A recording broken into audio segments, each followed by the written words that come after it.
equipment, you're generally going to be encouraged to pick a reasonable equipment set. If you don't happen to like their suggestions, we can go back and flip over to spend your own money, which is just a little more complicated.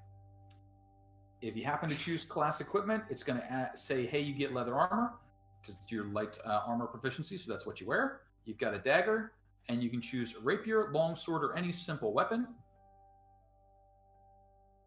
I would personally suggest going with the rapier, assuming that you are more dexterous than you are strong. Fair enough. What did you end up picking? Going bard. So far, he's human bard. Yeah, that's pretty basic. Finally, there's a human in the group. I don't know about basic. I'm a human too. Oh, are you? Basic. Yeah, Bards are not exactly basic, but so if you choose your weapon, after that, Diplomats Pack versus Entertainers Pack, choose whichever you like. They basically give you a slightly different kit. Entertainers is more on the disguisey side. Diplomats is a little more on the political side. I have started the stream, by the way, because this is all good stuffs. Woo. Hi, stream. Hi, stream. And then after the Diplomats Pack or Entertainers Pack, lute or musical instrument of choice. And then along with that, a little below, you'll see you've got some equipment from the background of choice. And that'll get you going as far as your equipment goes. Next option up at the top there will be your spells. As a bard, you're going to end up with 2 cantrips and probably 4 first-level spells. And if you click the drop-down, you'll see the options that you have available to you.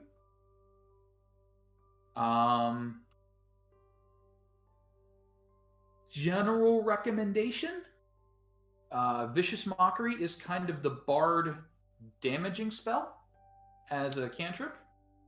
After that, choose something that you think is fun.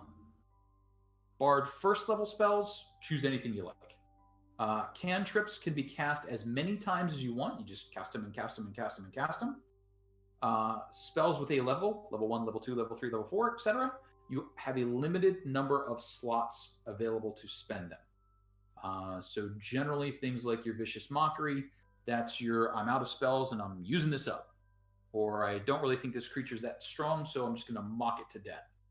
I'm going to make fun of him until he dissolves into a puddle of his own horrid self-loathing.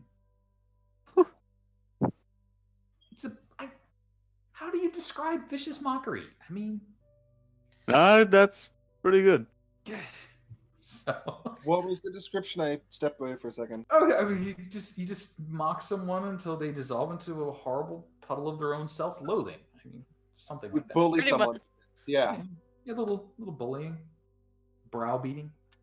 So spells, you're probably going to come back to and read through a bunch of those. Feel free to look them up and take a look at what they do. Along with your spells, since you are a variant human, you'll have your feat option, which is the next one. There's a bunch of feats available to you. Oh boy. They do all kinds of neat stuff. And then the last thing is the review. And as you browse through your spells and consider your feats, does everyone else have a chance to take a look through the Charactermancer and start putting things together? Yes. Okay. Yes. Yes. Indeed. 8 whole hit points. 8 whole hit points. Mhm. All the hit points. I have 11. Gosh. I have 12. We're all gonna die. So hit points are important because they're basically how you stay not dead. How alive you are. How alive you are. Though I have been watching a number of channels recently, which have given me alternate insights on hit points. And I'm like, wow, that's an inventive and creative way to consider hit points. I'm still going to go with the flashing red bar over your, indicating your life as it goes down and down and down, just like Street Fighter. I personally like to think of them the way the developers for the Uncharted series think of their red screen getting more and more red. Fair enough. They came out recently. It's how lucky he is, his luck running out until he gets that one shot that actually catches. I did see that interview. That was actually a good interview. I like that one. the one. Who did I just hear recently talking about it? Was it Matt Damon? No, it's probably a different Matt. Matt Damon. Was it Matt Mercer? It could have been Matt Mercer, but I'd like to believe it's Matt Damon. I get those two mixed up constantly. They're just so interchangeable. That's. Are you sure about that? I mean, would you not watch a Matt Damon movie that had Matt Mercer substituted? Yes. I mean, yes, I would. Yes. See that? Thor Ragnarok, if Matt Mercer was in there, much better movie. Martian, if Matt Mercer were in there. There we go. That'll be the one, boys and girls. So many options. So let's see here. What all do we have? We have 1, 2, 3, 4, 5. 5 people, not including me. I see 1, 2, 3, 4, and number 5 is in the works for characters. That seems like a good even number of people to characters. All right. And are we maybe expecting anyone else? I saw Joe blipping in. Was he coming? Joe! I don't know. Blip, blip. I think Joe said he was busy this evening. And I know, of course, Sean is doing the political thing. But he dibs your next one shot. The next one. The what political thing? Sean is currently politicking. We have not asked which party and what representatives because it's just going to cause trouble. I think we've done a good job of that, really, just skirting around it for months. I mean, it's just whichever one he picks, it's going to be the wrong one. He could pick Communist Party, and we would all be like, no. I'm sure he's a communist. Yeah. He is the Red Menace. So make sure everybody get out there and vote. It's probably getting a little late in most parts of the country. Yeah, my polls are, I think, closed already. I voted, though. I believe we have Gotta also vote. closed our polls. Yep. Hella voted. There you go. So. My place doesn't give out the stickers, and I was sad. What? No My stickers? place No does. stickers. Fucking get one because they ran out. Never ever got a sticker ever. They tried to give me a whole sheet of stickers. I was like, nope, that's okay. I just really don't want to be stickered. Please take. Yeah. So, but what we're doing tonight is a D&D one-shot, one night in the Empress's garden. Her Imperial and Immortal Majesty, Arumhilda, has decreed that all nobles of the land live and train in her court for 2 years prior to taking on the responsibility as lords and ladies of the land. The training period culminates in an evening spent in her garden, a patch of verdant land she has personally maintained in the caldera of her mountain home. For time immemorial, the great gold dragoness has tested the mortals of her land. Those that are found wanting are stripped of their titles, should they even survive. For 2 years now, you've all had access to the best of instructors, though you may or may not have taken advantage of them. Now, your evening in the garden approaches. A confusing web of stories surrounds the upcoming evening. Some of your parents and mentors spoke of fiends and devils offering twisted deals. Others spoke of great fetes of feyfolk, where one's manner and guile were put to the test. Others showed great scars and spoke of beasts of unimaginable strength that must be bested. For your own reasons, the promise of a noble life is worth facing those risks, so you must make ready. Now, one of the first questions that I want to toss out there for you folks is, we do know that Her Imperial Majesty, Arumhilda, is a great gold dragon. She's said to have been with her island home from the moment it first crested the seas, hot lump of magma. And the caldera itself bears an imprint not unlike her clawed foot. It's now a great lake, sitting in the giant bowl of this long, dormant, or possibly extinct volcano. The island has grown tremendously over the millennia that she's sat as its guardian. But nobility, in the Empress's eyes, may be a little bit different than nobility historically. She owns the island. So, what is nobility to you?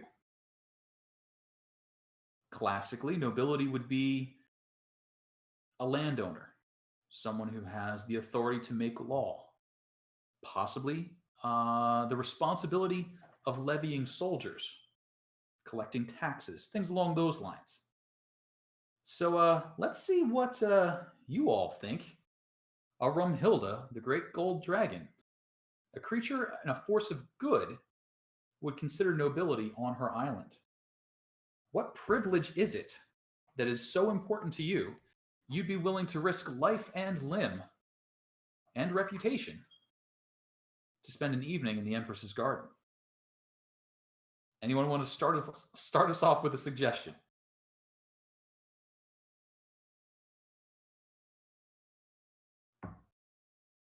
I've killed them all. Were you asking why we're here? Yeah, Like- yeah, what is nobility? What is nobility on the Empress's island? What does it actually mean? Is it land ownership? Is it I mean, it could be even something as drastic as the ability to sire children. Maybe you're not allowed to have children unless you're noble. It's a means to an end for Reed. Okay, and what is the end for Reed? Money to continue funding my studies.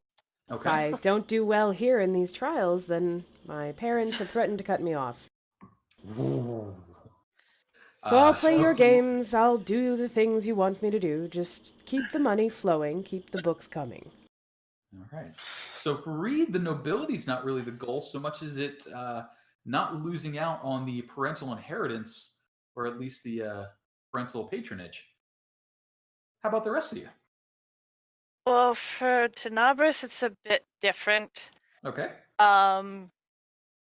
He's kind of like the bastard child of nobility who was raised, if you want to think of him kind of like a cross between like Mordred and Rapunzel, like his mom kept him secluded to keep him alive Okay. and just kind of raised him like, you're going to take out your father one day because he's a horrible person and he did all this horrible stuff to us and all these horrible people. And his goal is to like take his father down and be better.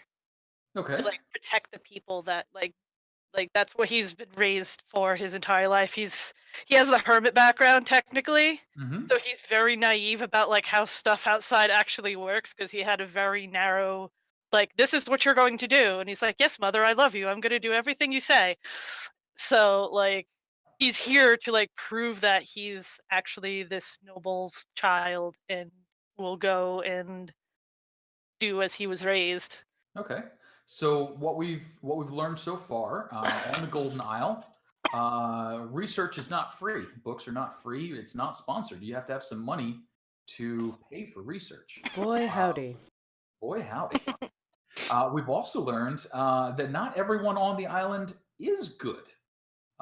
It seems like we've got some disreputable folk, at least, maybe even some downright evil folk that Arumhilda tolerates. So on our island nation, there are some pockets of trouble, even amongst the good folk. And nobility, Tenebris, what does your mother or you think that having the noble title will allow you to do? Is it challenge a noble person that has a person with a noble title that has become corrupt, or is it some other? What's the hook there? Why do we prove ourselves to be noble? Pretty much that, to like be like to have it come out that he's not who he says he is. He's not this great person. And okay, so Yeah. so could we maybe say that on the Golden Island, you cannot accuse or you cannot testify against someone who is of a higher rank than you. A commoner could not accuse a noble in court, it would simply be laughed out. And as an unproven noble, you could not bring an accusation against your father of any sort. Whether that's a challenge to a duel or a formal plea in court, or even bring notice up before Arumhilda herself. She just doesn't listen to it. You're breaking rank, effectively. Pretty much exactly. Sure. All right. So Tenebris, we've got. Reed, we've got. I see Kiso. Kiso, what's going on with you? So Kiso is cut from a very different cloth. He doesn't necessarily fit in with the idea of nobility. He is covered in almost loose furs stitched together. He's clearly a druid, clearly a man of the earth. Mm-hmm. He's here specifically, and only so that the Empress Arumhilda can set aside some land for his clan. Okay. It is specifically for land rights. Okay. So, so what we've learned so far, the nobility, if they are able to earn it, could be intentionally or unintentionally abusive of it.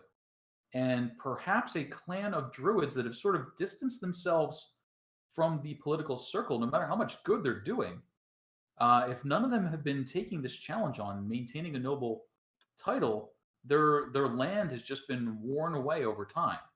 Not any outright destruction. Nobody in spiky black armor is going whoa and burning a forest. But it gets clear cut to fuel a village's fires. They happen to come and do some mining, a little bit here, a little bit there, over hunting, and suddenly the druids are backed up against an ocean. It's not a big island. Sound about right? Mountain over ocean, if there are any available, but yeah. Sure. Well, it's one. I'm sort of envisioning one kind of big mountain. I mean, basically, you got a volcano in an ocean. I see. So kind of Hawaii-esque is what I'm sort of envisioning. So you've got mountains and you've got a range, but it's kind of all stemming down eventually to that ocean again. Or are you thinking different? Consider some. Well, I'm gearing this character towards ice. Ice? Sure. Maybe a tall mountain, maybe a tall peak of some sort. Okay. So does anyone else have tropics in mind? Because we can move this whole island way up north or way down south, or hey, just have a cold planet. Anyone else have a weather inclination? Not particularly. So if somebody needs one, I'm fine. All right. Let's go cold then. We are in the middle of a cold sea. We've got ourselves a volcanic style island. The caldera of which is quite green and lush, but the rest of the island a little chilly. Any volcanic activity is mild at best, so it's not a place of many natural hot springs, but there are a few, and it's suspected that the caldera has some, because it is actually very green there most of the year. All right. So how about we kick down? I see a Keith Pendragon. All right. Keith Pendragon is from the Pendragon clan. I imagine they're like a lower noble family. They've been like maybe at one time they were better known, but now they've been falling. Mm-hmm.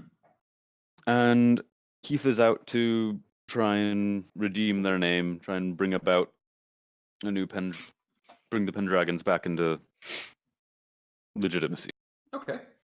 just refresh that noble line. Now, Pendragon, the Pendragon family, are they known for anything, Keith?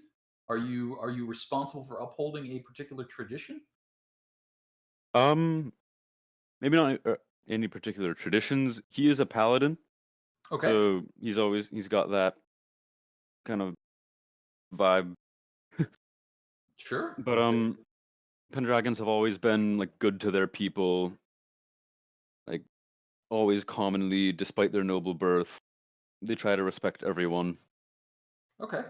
Now, are you going for a classic style upright paladin? I mean, are you trying to exemplify the role, or are you taking a different angle on it? What's your personality like a little bit? Yeah, pretty good old classic paladin. Just he wants to do right by the people.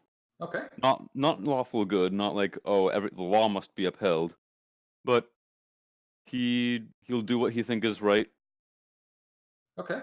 So trying to actually live up to the expectation of a paladin. Yeah. Okay, great. Flip, I've given you a little bit of time there. So it's down to you. Have you thought up a name, or are we going with Flip? I think I'm gonna go with Flip to make it easy on myself here. Characters gonna be from a nobility line already. Okay. Whose father has told him from sort of birth that power is everything and nobility is for a just cause. You can shape the world, sort of control it from that regard. Okay. However, Flip thinks that he's going to be held back by his family name and therefore has taken on the nickname of just Flip and as disregard, just kind of cast off his family name. Okay. Thinking he's way better, sort of a cocky character, thinking he can his own sort of line. That makes sense, yeah. All right, I like it. Now, Flip, a quick question for you there. I've heard some other, angles on nobility. Your father obviously is influencing you in the, nobility for power's sake. If you're not noble, you can't effect change on the world. Why are you putting yourself through this? If you sounds like maybe disagree, what's the angle there for you? I guess actually the character agrees that you being in a position of power and nobility, Okay. it's what you need, and therefore wants to be higher up and maybe resents father for taking away the childhood in that regard. Sort of drumming it in as an early age, trying to teach them to make sure that they're noble material. Sounds good. And just sort of, yeah. All right, I like it. So let's do a little bit of introduction to the Roll20 layout here and do some button clicking. So the first thing I'm going to do is drag your characters over to the screen here. And there's our Kiso. I got to read. Tenebris. Flip, you don't have an icon yet. We'll get you one in a second here. And Keith, we got a Keith. All right. Now, you guys should be able to control your icons. So if you left click on one of the icons, you can use your right and left and up and down arrow keys, or you can click and drag to move them around.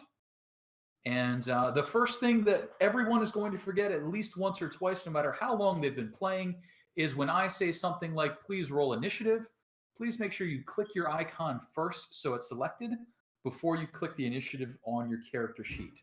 As you're clicking and moving around, I'm going to drag a little spare one on here. If you click and drag with the left one, it's just going to move you to wherever you go. If you click and start dragging and then right-click in a different spot, you'll see you start leaving behind a yellow line. And when you let go of your left click, it will move you along that yellow line. And that's one of the options to help when we're looking at maps, see how far away things are. There we go. Everybody starts moving around. If you I learned something today. There you go. If you do press and hold, you'll get a ping effect so people can see where you're looking at. And it looks like we're all different colors at the moment. You can see whose colors are my what. God, no. That's a lot of movement. What's going on? So if you need to see whose colors are what, if you look at the bottom of the screen, you can see the names of the colors next to them.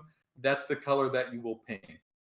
Along with the basic navigation, if you look over in the upper left-hand corner of your Roll20 interface, you'll see the little arrow which gives you the select and move and the pan and view option. You will see, you guys will have a paintbrush probably next. And with the paintbrush, you can freehand and you can draw on the maps. And what you draw, everyone will be able to see. Once you've drawn, you can select it by going back to the select move option, and you can get rid of it. So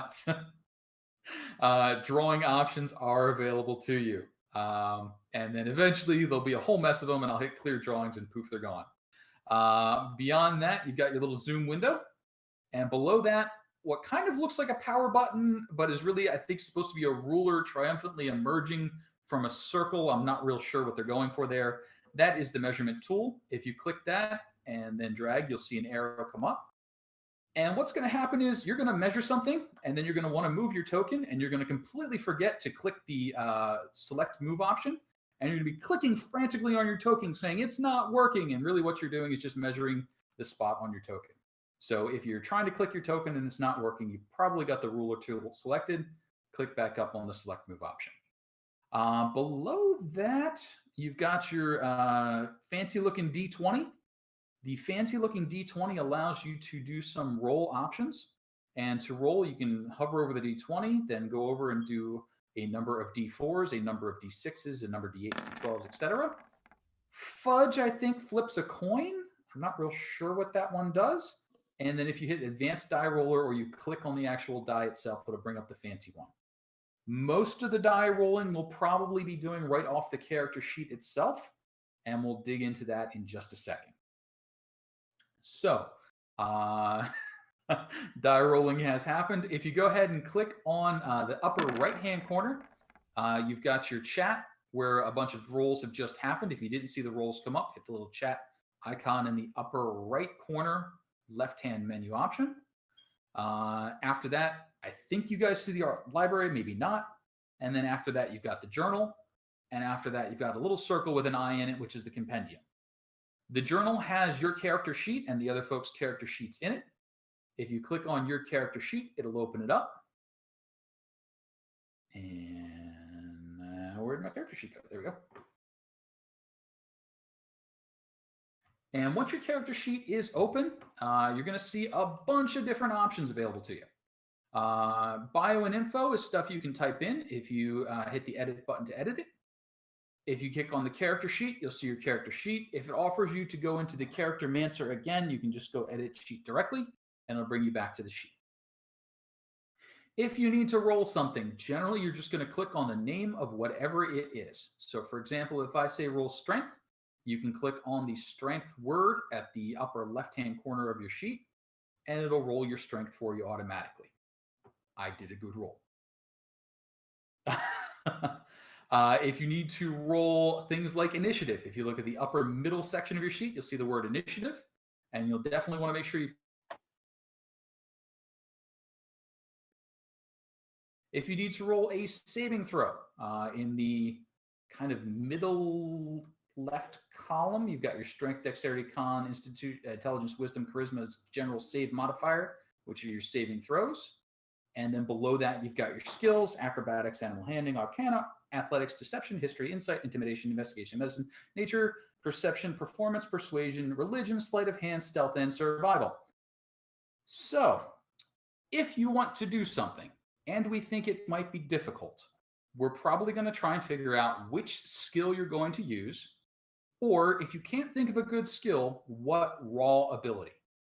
So, for example, if you happen to be a dexterous thief, and you happen to be trying to climb a rose-covered trellis, you're going to say, hey, I'd really like to use acrobatics to get up there, because that's dexterity-based and you're probably good at it. And I'll say, that's silly. You're just trying to climb a trellis. That's an athletics check. It's strength, and you're probably not very good.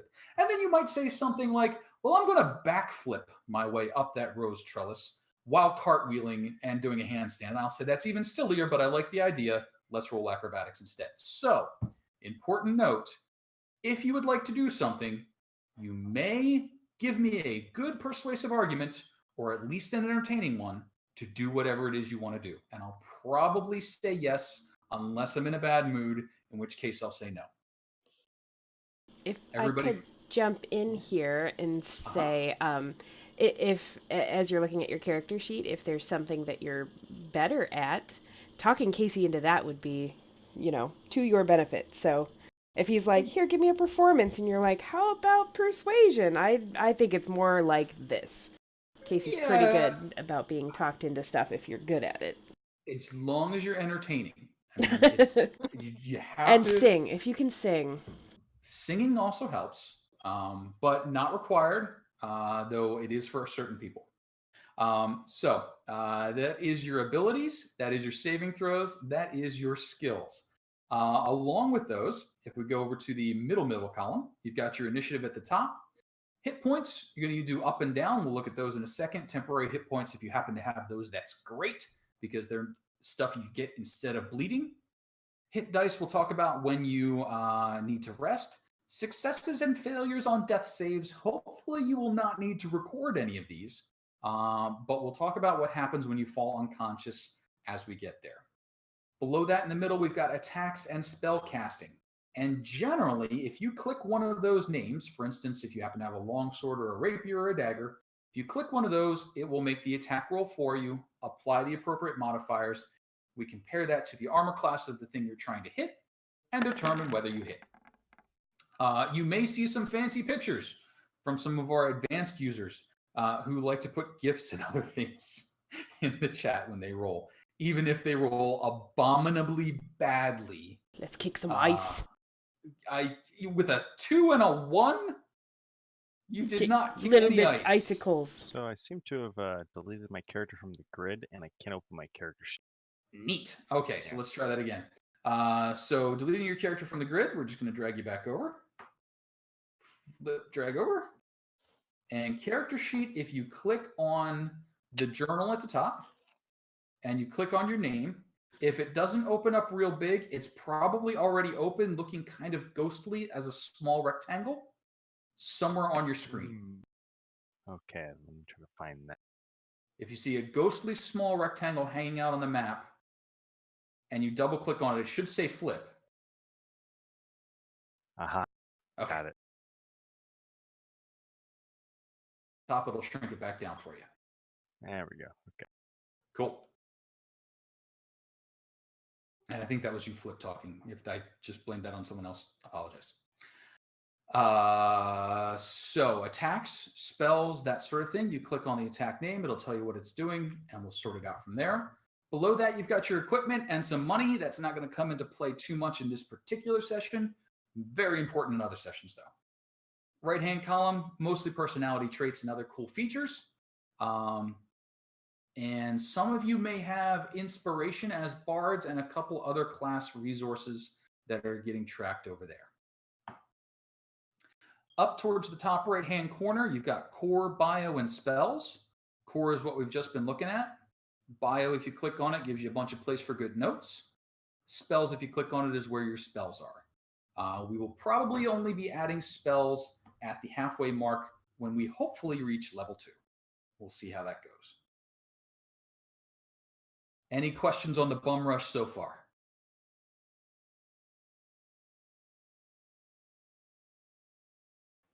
I have no pertinent comments, no. Oh, I'm sure you had something Oh, not pertinent, but I have fucking comments because I'm watching the election. I'm watching my state's election results roll in, and I'm getting upset. Yeah, we're gonna try and stay away from that because I can't see that going well for anyone at any time in this political climate. Where are you at again? Sorry. I'm in Massachusetts. Oh, okay. Remember that one question I was all riled up about? Yep. Okay. It's not working out so well. Anyway, back to games to distract us from Back to games, terrible, yes. terrible real life. We'll get away Yay. from those real lives. We'll deal Yay. with other politicking. The noble empressy sort. What we have discovered so far is that the 5 of you are somewhat familiar with each other. You've spent the last 2 years at least aware of each other's existences. You have some grasp of what you may or may not be good or bad at, because your success or failure in this evening's endeavor may rely on each other. Now, you're not required to stay together, but your mentors have sort of given the impression that going it alone is usually how people end up dead. Together you might fail, but you usually survive. So, let's do some things here. First, we're going to turn everything into a pond. Yes. Ooh, yay! Kaora. Yes. Yes, indeed. Maps get borrowed and reused a lot. In this particular map, I happen to not get to watch being drawn, but I really liked, so I borrowed it. And let's go ahead and drag some people over here. I really like this one. I did too. Empress. And as I start getting things set up, do we have an image that would work for Flip? Let's see here. I've got a bunch. Did you find one?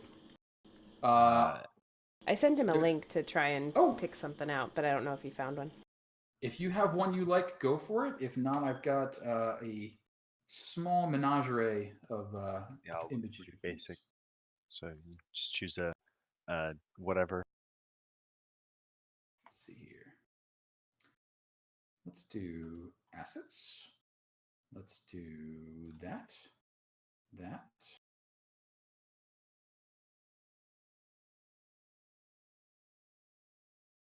Human bardish. Human bard. Well, I'm not gonna be the only one without a token, so I'll change my image. It could do something like that. That's the classic entertainer. We could do. This guy says he's a fighter, but he looks a little bardy to me. I don't know. What do you think? I like the first one. That seems fine. Seems like a good one. Yeah. Let's do it. Let's turn you into Flip.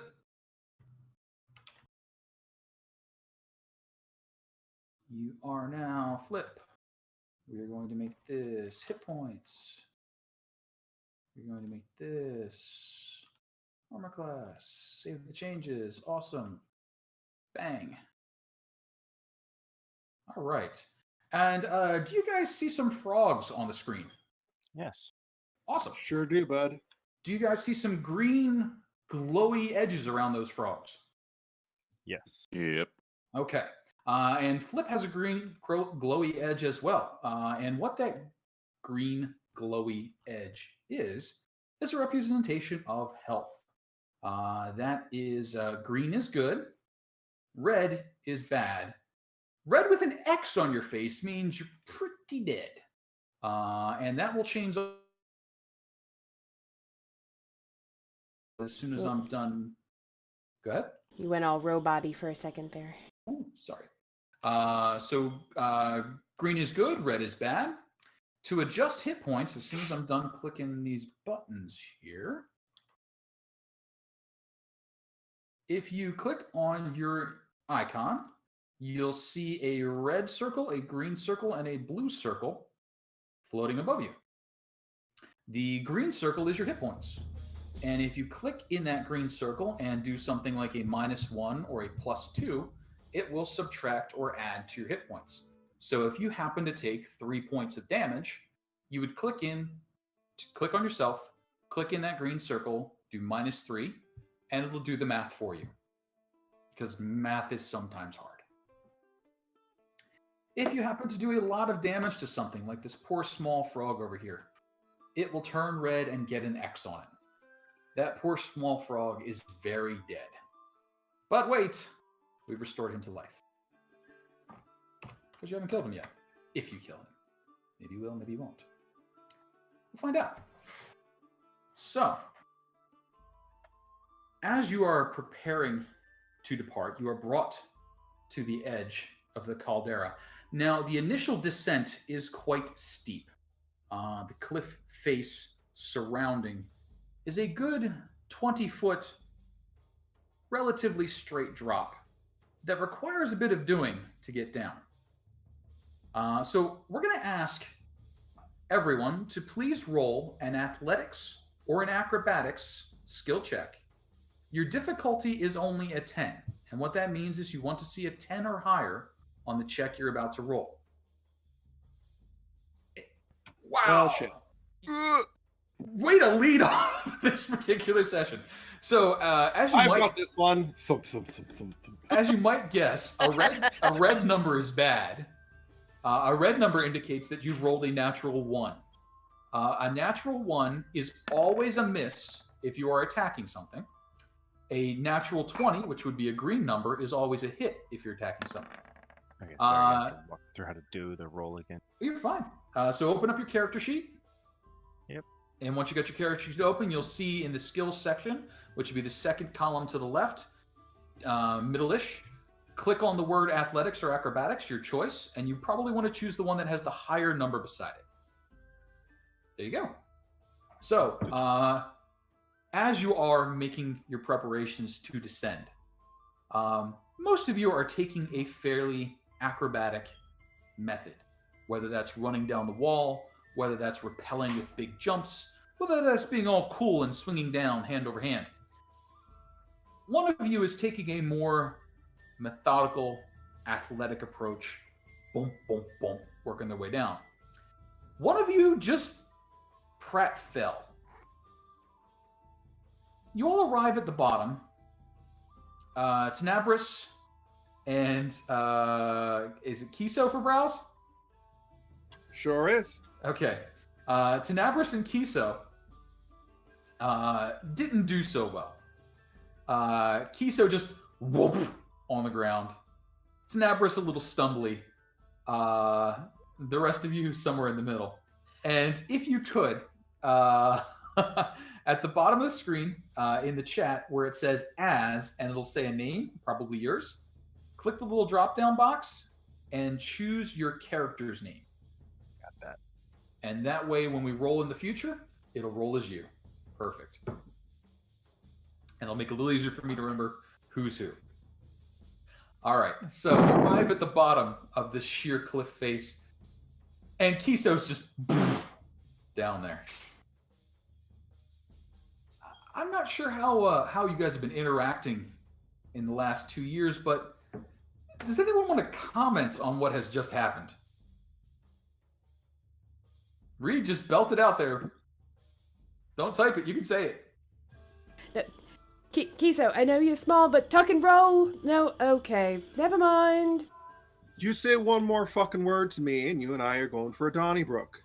Can't hear you. You're falling too far. Okay. We'll talk when we get down there.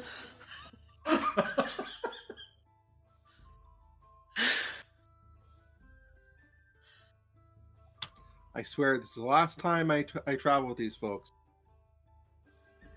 Thanks for breaking my fall there. Oh, stuff it. Then I was will at least help him up. And gotten to the bottom as quickly as you did. Tenebris might have incurred some sort of injury. But you are all at the base of the sheer cliffs that surround the caldera. Now, ahead of you, it's still a fairly steep descent, and it's through a lot of bracken, a lot of small shrubs and trees that are working their way up the caldera's edge. You can feel the temperature has already risen several degrees from just the top, where there's a stiff breeze, that chill in the air, Now that you're just a little bit out of the wind, it's already risen a bit and starting to get a bit warmer. You can see ahead of you that lush greenery and the big lake in the center that seems to be shaped like a dragon's claws. Moving forward, you can see that the easiest path is going to be following a small stream. Where the spring comes out of the stone, it's fairly warm. You can feel a heat and smell a little sulfur coming up out of the water. And as that stream meanders down, it's created a gap in the bracken and the small trees and bushes that'll make it a little easier to follow. As you make your way along, the dense growth opens up, and ahead, you can see in the moonlight, it's glistening off the surface of a small pond. It's created an open area amongst the trees and bracken. Now, as this is an evening in the Empress's garden, it is evening. The moon has risen. It's always done on the night of a full moon. And at this height, it creates a silvery radiance across the whole area. It's not bright light. It's not something that you would be comfortable reading by for a long period of time, but it's enough to get by. Even those of you without dark vision aren't hampered. Those of you with dark vision, elven friends and so on, no trouble at all navigating. You can see ahead of you the pond opening up, and it's a good distance across. It's about 100 feet, edge to edge. By the coloring of the water, you would say that this first bit here, you could easily walk through. Maybe not even come over the tops of your boots, no trouble at all. Beyond that, the water gets a little darker. And you would say that getting through that, you're probably going to be wading, if not sort of swimming for some of our shorter friends. Dead center, you're going to be having some trouble. That water looks deep enough that you'd be over your heads even for the taller folk. So you probably want to stay out of there. Surrounding the small pond are a number of frogs. Most are, the size of a fist, maybe the size of a foot, but a few have grown quite large, actually easily as large as Flip. These right here. To the south, one of them seems a bit misshapen. It's all puffed up and bulgy looking. And as you approach, we're going to do our first set of individual skill checks.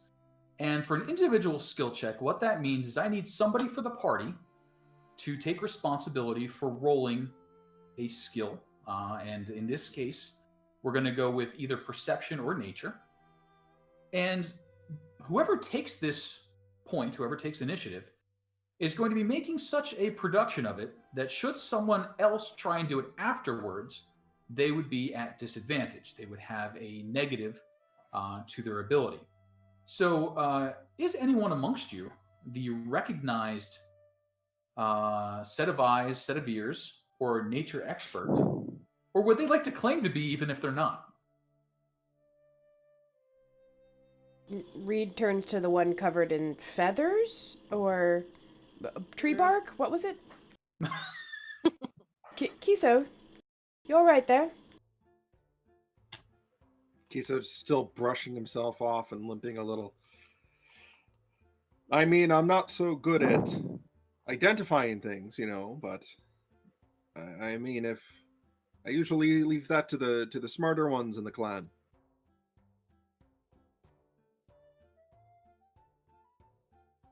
So as Kiso sort of plays it off, would anyone else like to take the initiative and either give me a nature or a perception roll as to what's going on with that big frog? I mean, Ice can do it if nobody else wants to, but I don't know much about frogs. I hate frogs. Cannot see well in the dark. I mean, I've read some books on frogs, but you look covered in nature, so I think you're the best man for the job, Kiso. So it seems like all four of you are just basically pushing Kiso Go! forward. Great job! Go for it! And Kiso, would you please give me nature or perception, your choice, as to what's going on in this little pond here? So a 4 is not good. No, it's not. It is not. Kiso, the So pond's that way. Kiso begins inspecting some of the mushrooms, looking over the lily pads. You're like, the frog, Kiso, the frog. But no indication as to what may or may not be going on with the frogs so far.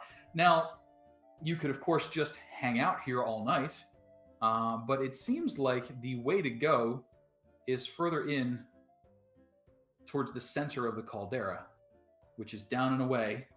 You could swim across the pond, go around it. What would you guys like to do? Empress wants to see what's up with the frog, and they need to walk around it. So why don't we go this way? Just see what's up with it as we go. Well, hold your horses. Let's not get so hasty. What? Let's just be careful. It looks a little bulbous and pissed off. Well, I'm not gonna smooch it. Well, maybe it's a fucking prince. You should. I'm pretty sure This is where nobility comes from. this is not the test that was put before us. I don't think is to kiss frogs. I hope not. We were never told it wasn't. All right. So it sounds like the plan is to move at least towards the south. And so I'm guessing you guys are trying not to disturb the frogs. And with that We'll in do our mind, best. And with that in mind, what I'm going to ask for is everyone to give me a stealth check. So everyone, please roll your stealth ability. This is gonna be fucking rich. Hey, oh, there it is. Whoa. There we Clank, go. Well, Paladins aren't known for their stealth. They are not known for their stealth. Tidabris is actually wearing a really obnoxious, multicolored, like Technicolor Dreamcoat kind of situation. So he's just like catching like moonlight and sparkling, and like it's not helping. Wow. That's not amazing. So despite the apparent disinterest of the frogs, you guys are just making such a colossal amount of racket, at least some of you, that you do garner their attention. And what I'm going to ask you to do is move yourselves down in whatever order that you would to about this point right here. So line yourselves up in the order that you would be moving as you get to right about here. All right. So as you reach that point, you can see over, well, most of you can see over this rock. Kiso, you're kind of probably about eye level to it.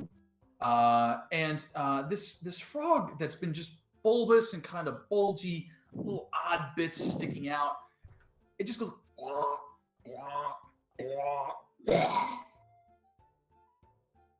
And from it ejects Gross. Not supposed to eject things. a heavily digested corpse. And as it does so, the frog deflates. It goes back to much closer to what you would suspect a normal giant frog size to be, about the size of a halfling. Now, the body that it ejected is pretty badly digested. Most of the flesh is stripped from it. But you can tell from the size and the shape of the skull that it was probably Goblin. Now, goblins aren't common on the Golden Isle. They're not a well-regarded race. They're considered to be pretty much evil through and through. But as the frog ejects its previous meal, it turns and looks towards you. Specifically, to the appropriately sized replacement meal God damn it. that has come along. And as it does so, it lets out a croak, and several other frogs begin looking in your direction as well. And so I'm going to ask you guys to roll our first initiative for the evening. Now, you've just seen a turn order box pop up on your screens. That's going to tell us what order things are happening in. And what I'm going to ask you to do is go ahead and click on your icon once so it's selected, and then click on the initiative box on your character sheet. And what that will do if we did things well is add them to the list. And I'm going to go ahead and do the same for our froggy friends.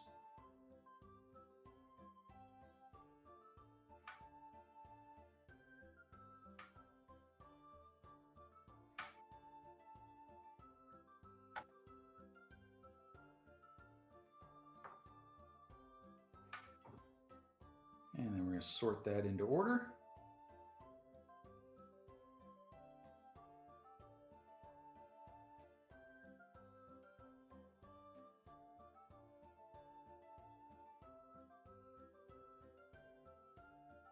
Where you at, Splash? There you are. And I think I got my froggy friends. Awesome. Now, a little orange circle around people is going to tell you who's going currently. If you look at the turn order, you can hover over any of the people's names, and it'll put a little yellow box around that person to tell you who will be going next. And we're going to start off with our frog friend here. Our frog friend is going to make a very straight line, swimming across the deep water towards you. He can normally move about 30 feet. He doubled that by dashing to move 60 feet, but he's still a little ways away. He's going to bring up our other frog friend who just spit up a goblin. He can move 20 feet.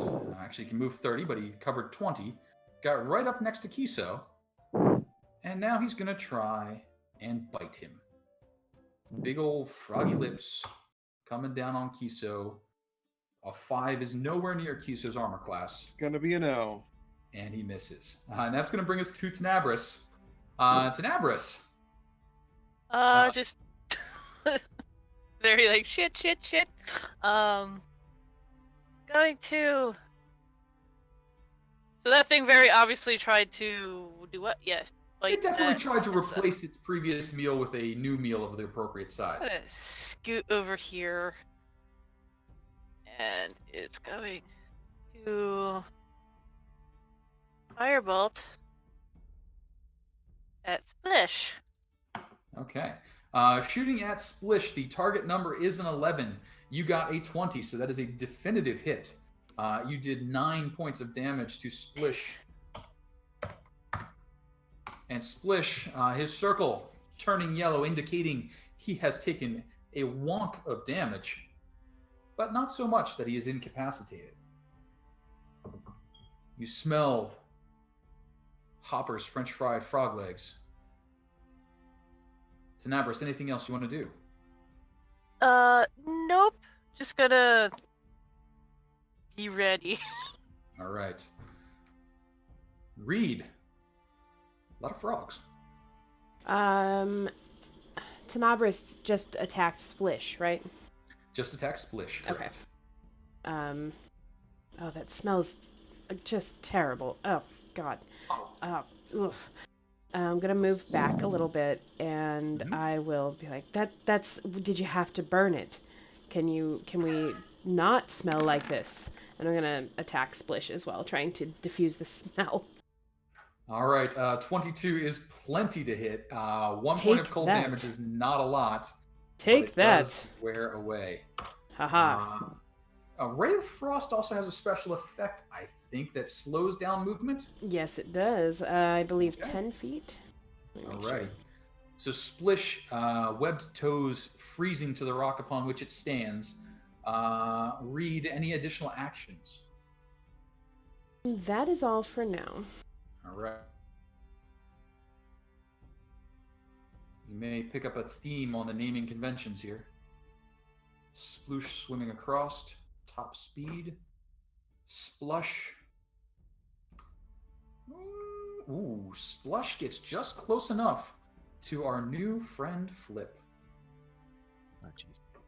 And Splush is going to try and bite Flip.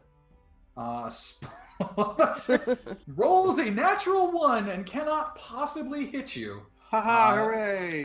So the dice are in your favor. And on that note, it is now your turn. So you have a couple of options available to you. Movement, you can move up to 30 feet in whichever directions you choose. However, if you step out of the attacking area of a creature, so for instance, if you were to back away from the frog, it would get an attack of opportunity and attempt to bite you. You can run around in circles around it if you want. Maybe not a great idea, but you could. And you can also, attack it. You could attack it with your rapier, stabby. You could possibly attack it with a magic spell or your cantrips. What would you like to do? Good question here. Exactly, I'm trying to figure out how to actually do. Sure, what you trying to do? Well, just like the spells, I'm just not sure how to. Yeah. So if you look at your character sheet and you look at the center section of the core, you'll see Vicious Mockery, Dissonant Whispers, Rapier, Dagger. Okay. So if you were to click on Vicious Mockery, for example, it would have to make a saving throw and roll higher than a 13, or take 1d4 psychic damage. If you were to cast your Dissonant Whisper spell, then it would possibly do more damage, but it would reduce the number of spells you could cast by that amount. Generally, basic D&D, the first thing you see is not the scariest thing you're going to see. So you may not want to spend high resources on it. Right. You can also just stab it with your rapier. Okay, I think I'm going to stab this frog that just tried to bite my foot. Fair deal. A 19 is plenty to stab this frog. 7 points of damage rolled is a good chunk. And as you can see, it has turned a little yellow as you just a rapier into this frog. Flip. That is your... attack. We'll say it again. If I move right now, he gets a chance to attack, or something like that. Is that what you're saying? So what you're basically down to at this point is you've done your action, which is an attack. You have movement, which you're probably not going to use. You also have the option of a bonus action. Bonus action could be something like your Bardic Inspiration, which makes other people or yourself perform better. Bard's Bardic Inspiration, is that level 1 or level 2? Seem to have it. Yeah. Anyone remember? Hang on. I have Sorry, never those- barded. Bardic Inspiration is level 1. It's a d6. So what that means is if you wanted, you could give yourself or one of your companions a d6 that they could add to an attack roll or a saving throw. So if someone got close but was probably just going to miss, they might be inspired by you and have a little bit better of a chance to do it. Or you could also just stab the frog with your offhand with a dagger. Oh, okay. I'll also do that too. Okay. So go ahead and roll that dagger. And that's going to be plenty. You do not get... we'll get you an offhand dagger in a second. That only does 2 damage for reasons that we'll get into later. Because you do not get your dexterity bonus to damage on the offhand. But still, 2 more damage is 2 more damage. Yeah. Flip moving is probably a bad idea. Are we good to go to Kiso? Yes. You got it. Kiso, you look delicious. What would you like to do about that?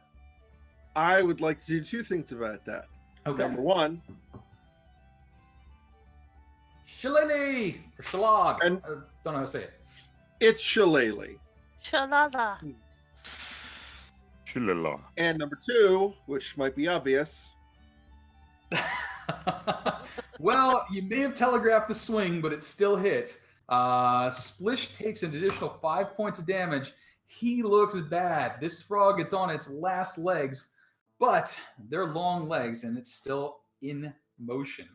Kiso, any other activity for you? None whatsoever. All right. That's going to bring up Splash from long distance. He's got a long way to swim, but he's getting there. And that's going to bring us around to Keith Pendragon. Good old Thunderfoot Keith. What you doing there, Keith? All right. I think Keith is gonna go up, and he's just gonna try and put Splish out of its misery with a good old swing of his longsword. You got it.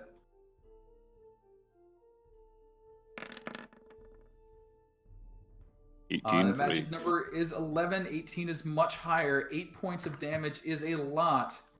And Splish is no more. Keith, any additional action? Now, since Splish is now very dead, he is no longer threatening, so you can move without an attack of opportunity. Right.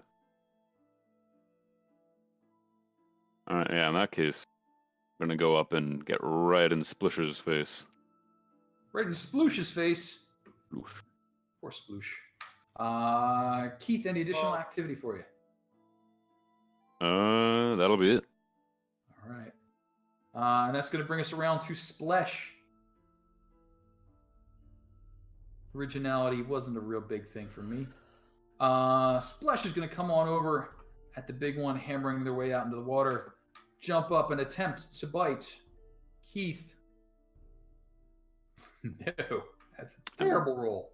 That is a miss. Splish is dead. Tenebris, what you doing? Does this give them cover, or should I? It's a little too big and too flat, so you can see over it. Okay, so going to fire at Splash. No, not Splash. He was my favorite. Pum! For a whole lot of damage there. You know, firing Singe. into water with a firebolt may not be the best option. 1 point of damage done. Tenebris, any other activity? Going to stay where he is for now. All right, that'll bring us back around to Reed. Reed, what you got? So this is a question for the DM. Can I assume that my familiar is existing already, or would I have to? I lost you there. Can I assume that my familiar, my owl is here, or is that something? Okay. Then I will send him out. Tell him to go float just 5 feet above, or within 5 feet of Sploosh, as I kind of move down this way. And I'll say, distract him or something, Bernard. Flap your wings, you know. And ask him to help me distract Sploosh so that I can icicle this frog once more. Seems reasonable. Which should hopefully give me advantage. They can give you advantage, yes.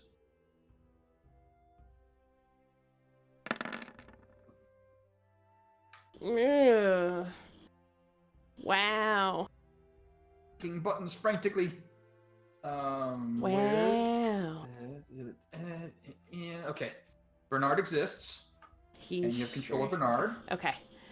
Wow, that was a really bad roll. Thank you. Yes. A very bad roll. No, Bernard, the other way.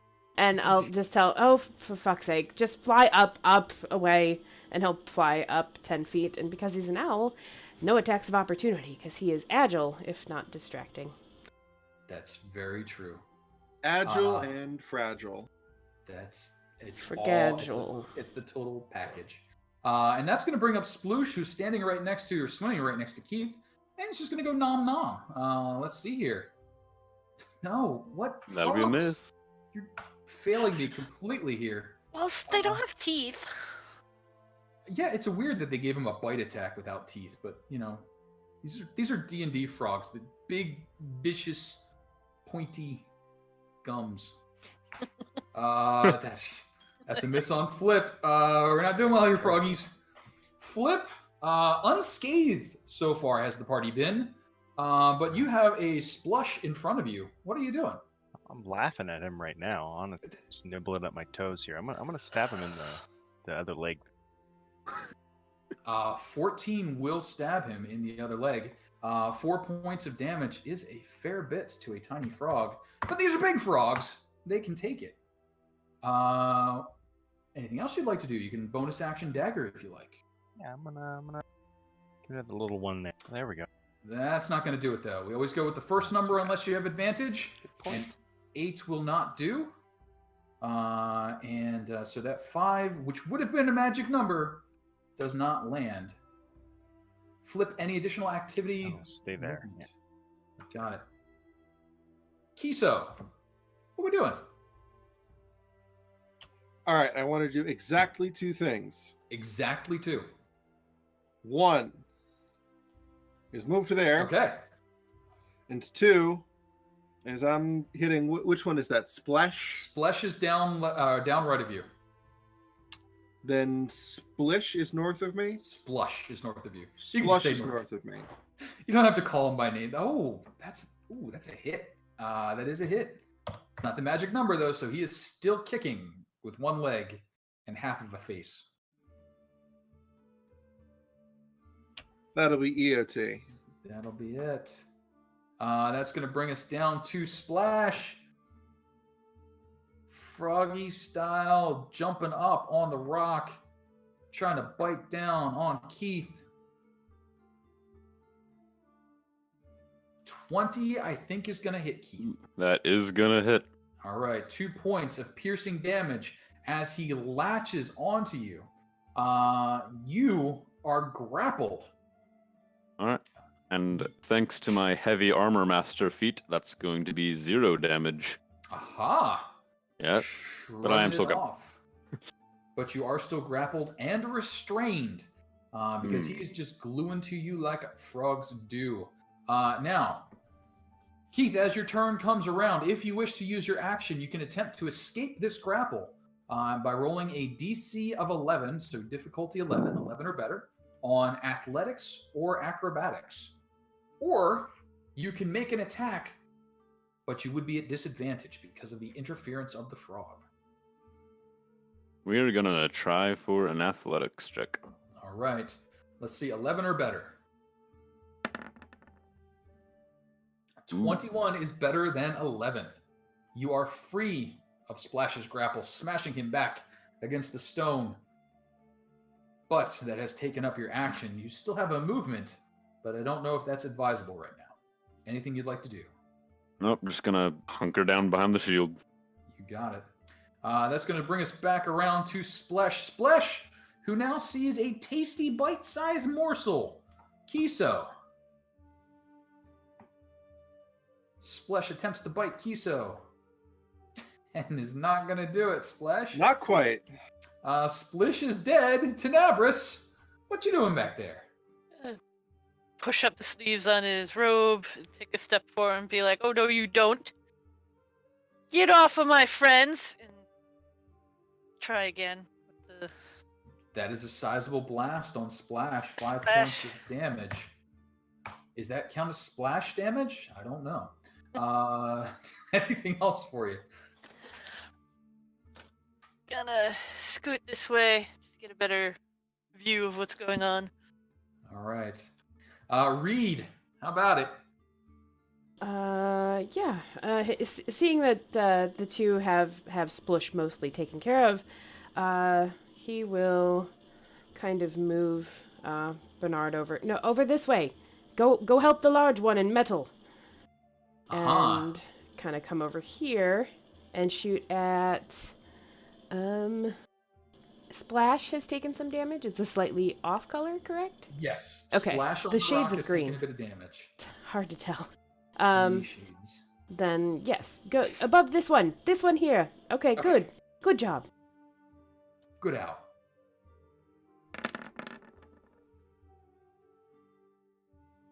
It's good that you got the owl in there because the 19 will work. So what that is the owl is assisting and therefore providing advantage. Advantage means we take the higher of the 2 rolls. Disadvantage, which can be imparted in a number of ways, means we would take the lower of the 2 rolls. So 7 points of damage to Splash. Kerchunk, ouch. But Splash is still clinging desperately to the rock as the owl tries to pry him away. And Freezy, freezy frost blasts him. Read anything else. And back up like we promised. Back up into the air, and that's it. Back up. All right. That's going to bring us around to Sploosh. Sploosh still facing down with Keith. Attempts that bite one more time. 13. Well, I don't think it's going to do it. That's going to bring us to Splush. Splush is in bad shape. You're not that tasty looking, guys. So Splush is going to use an action to disengage. That means you do not get an attack of opportunity as Splush dives down into deeper water, swimming down. And as Splush tries to make its way away, Flip, could you give me a perception check, please, as the next person to have an activity? A 6. You do not notice any changes to the battlefield, Flip. What would you like to do? I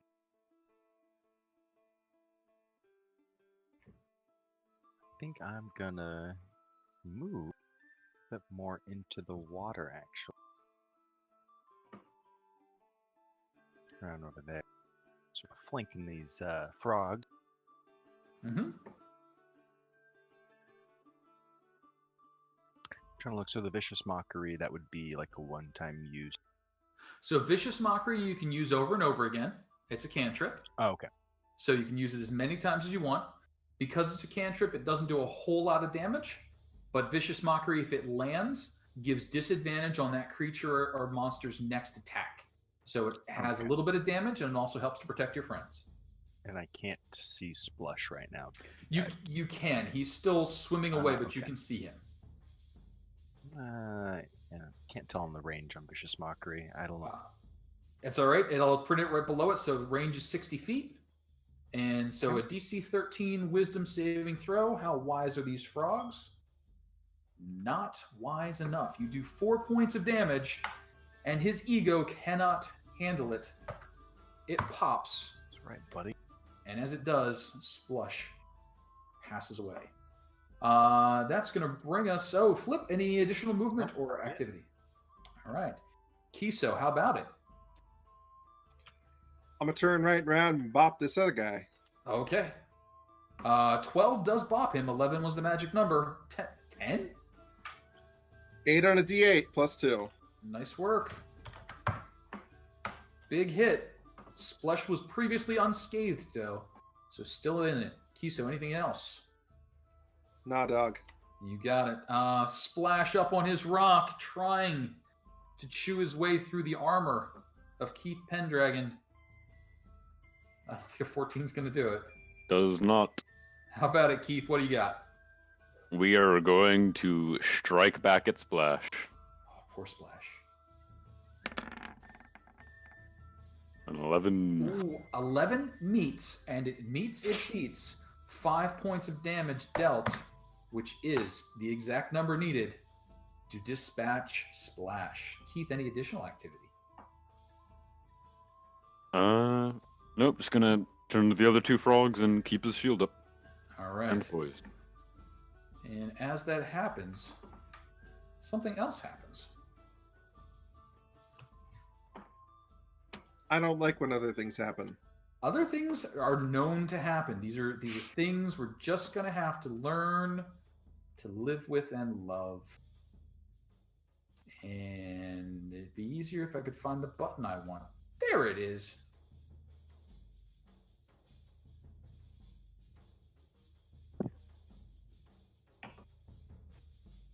So as we come to the top of the turn order, we've got Splash is still alive. Splash looking at the delicious, delicious keys. Where you at, Splash? There you are. Bite. 14 keys? What is the armor class? Sorry. I need to redo my math because I think I forgot to add my shield's AC. Okay. Which would make my AC 16. Okay.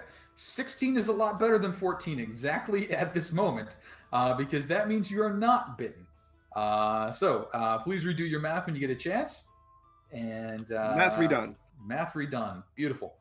That's going to move us from Splesh to Splish. Splish is dead. That's going to move us over to Tenebris. Tenebris, what do you got? Getting a little bit cocky, and like they're doing well. So she's gonna jump up here and shoot at whoever this one is here. I can't see the name. Not that one. That one's my favorite. That's Sploosh. Sploosh! Fuck you, Sploosh. Whoa! Strong language and a strong firebolt. Poor Sploosh. Just steam rising. Speaking of things rising, from the deeper part of the pond, pair of eyeballs, followed by a very large head, Oh shit! followed by a frog-kicking frog making its way over.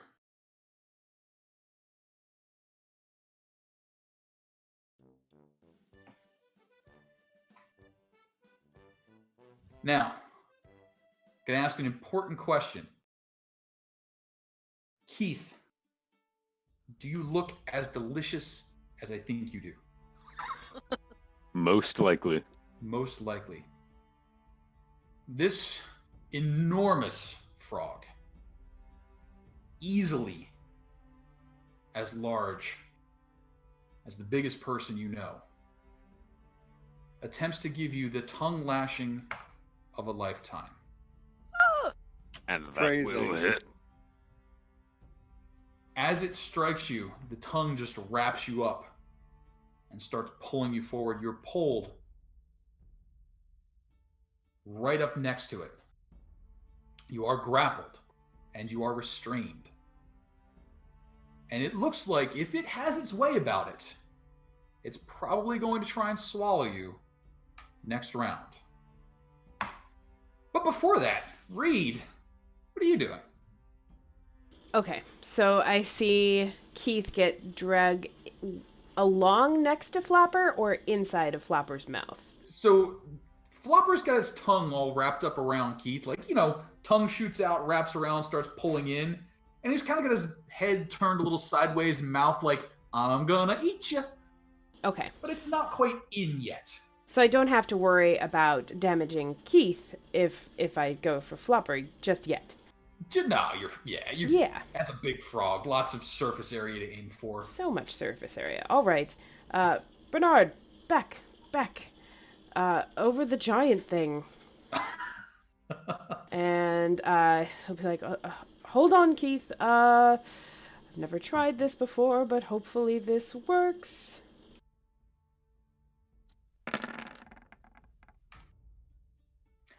A 13 is enough. A 14 actually is enough. That's the advantage on that one. 18 points of damage there. What type of damage have you elected with this chromatic orb? Probably just how good will he taste if you're covered in acid? Not so Fair. good, huh? Let him go. 18 points of damage against this enormous creature is a good chunk, but not enough to put it down. And Yes. Bernard fly away. Bernard, fly away. Read anything else? Where'd you get the money for that spell? No. That's going to bring up Sploosh, who is still alive. Sploosh doesn't look like he wants to try and fight with the big one over a meal and steps away. Now, Keith, even though you're restrained, if you would like, you can take your attack of opportunity on Sploosh. You would have disadvantage, though. We shall try. Certainly may. Please roll that attack. 11's enough. 8 is not enough, but it does hurt quite a bit. Keith, good old Sploosh coming in to give you a little nibble. 15? I think you said 16. I redid my math. My AC is 15. There's a lot of math involved this evening. So 15 is not as good as the 16 would have been. It beats. Take 2 points of piercing damage, and you are grappled and restrained. And this frog is looking at you like he'd very much like to swallow you. And you're about the right size for these mid-grade frogs. That's going to bring up Splush, who is dead. That's going to bring up Flip, who is not. Flip, 2 of your friends are tongue-lashed. What are you doing? Oh, jeez. Well, the first thing... Let's see here. I'm going to try to use Dissonant Whispers here. Okay. Ooh, the levels on that. I forgot about that. Can you explain that earlier? So if you click on Dissonant Whispers, it'll ask you what level you're going to cast it at. Right now, you can only cast first level spells, so Okay. choose first level. All right. So Dissonant Whispers is going to do 12 points of psychic damage. And I'm sorry, which one were you doing it Sorry, to? Flopper. Flopper. Poor Flopper. Nobody liked the big frog. That is a good chunk of damage that it does. And Dissonant Whispers, I thought, had a special effect. Or am I misremembering? Hang on just a moment. I have no idea. That's all right. If you click on the, if you click on your spells tab, and you click on the little like message box looking thing next to it, it would tell you what it is. Target must make a wisdom saving throw on a failed save. Oh, so it does get a wisdom saving throw. It's weird. It didn't give me the indicator for it. Or it tries to run away. So let me give it a wisdom saving throw. Maybe Flopper won't take as much damage as we thought. Flopper's not that bright. He took some damage. Yay. And he's going to try and run away. Use a reaction to move as far away from you as it can. Which means Flopper and Keith Uh-oh. are going for a run. Oh. 15 feet, excuse me. 15 feet, because he is dragging somebody along behind. So Keith and Flopper go. Flopper's bounding, Keith kind of dragging along in tow. I'm sure Keith is just so happy with your spell choice right Sorry. now, Flip. Damn it, Flip! But anything else for you? Flip, if you want to back up just a little bit I am. from me. Can do. And you guys are definitely allowed to yell out in character Little- battlefield advice. So Little further. Is this good enough? Yes. Okay. All right, and his battlefield instructions are issued. Kiso, what you doing?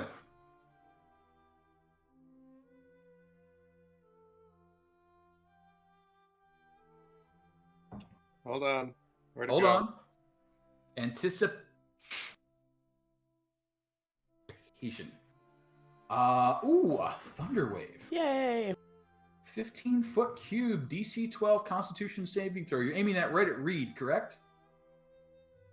I thought it comes out from me. I'm out. No, I'm kidding.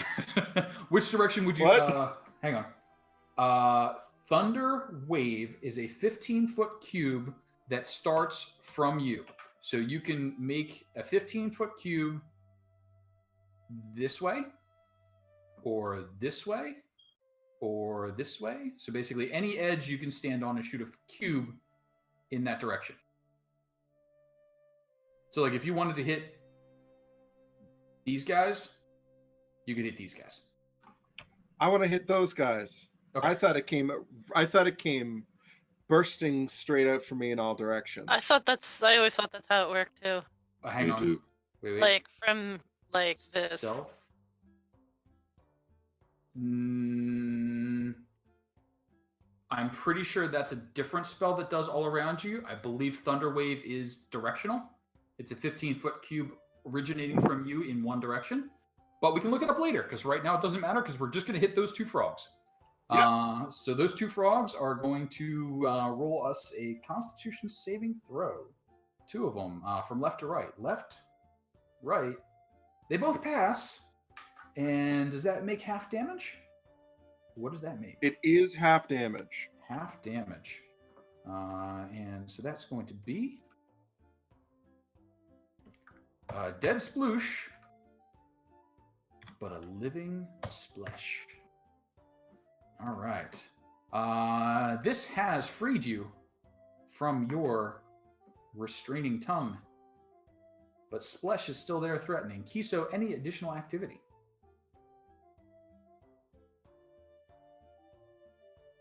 I'm good. All right. That's going to bring us to a dead splash. That's going to bring us to Keith Pendragon, who is being carried along by a terrified flopper, still restrained and grappled. You may make an attempt to escape this by doing a DC, I believe it was 13, athletics or acrobatics. Yeah, we're gonna try for another athletic.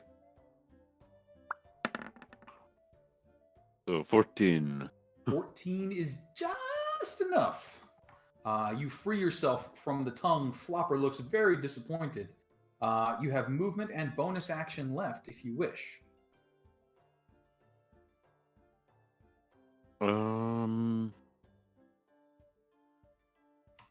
I'm gonna go ahead and try to just get away. Amscray. Gonna take that attack of opportunity to try and run over here. All right.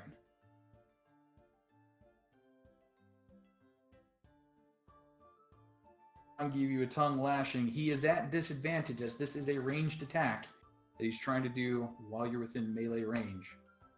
7 is definitely not going to do. And that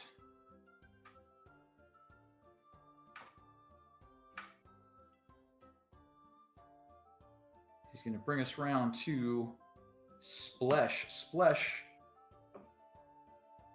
Splesh would like nothing more than to just sneak away with Keese here. Just take a bite, swim away. Not going to happen, though. Break the wrist, walk away. That's it. We got Splish dead. We got Tenabris. Tenabris, what you doing? He is just like, no, you don't, as he runs off, and a whole, like, eruption of fireworks burst out of his hands. She's gonna launch some missiles at Okay. Flopper. Oh, wait, and I have to roll a thing to see if shit happens. Okay. Does not happen. Does not happen. Okay. I only saw one magic missile. Don't they go in bursts of like 3? It didn't cast all 3? It did not cast all 3. Hold on, let me do that. Twice more. Yes, please. Pew! Pum. That's 15 points of damage. That's a respectable magic missile, and it is in fact enough to turn Flopper belly up in the water and dead. Tenabris, any other activity for you? Gonna bounce off and start heading. Oh, wait, nope. This is a better angle. Just kind of like start rushing over this way to help them if need be. All right. That's going to bring up the dead Flopper. That's going to bring up Reed. Reed. Only one threatening-looking frog remains. Splesh. The indomitable. Indomitable. Splash. Seeing Tenabris kind of finish off. Good job. Well done. Keith, what are you made of? Like frog pheromones or something? What are you doing? They're all trying to eat you. Bernard, over there, finish it up. Right.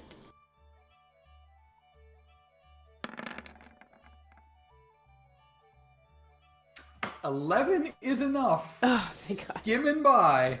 8 points of damage is enough, and that brings Splesh to an end.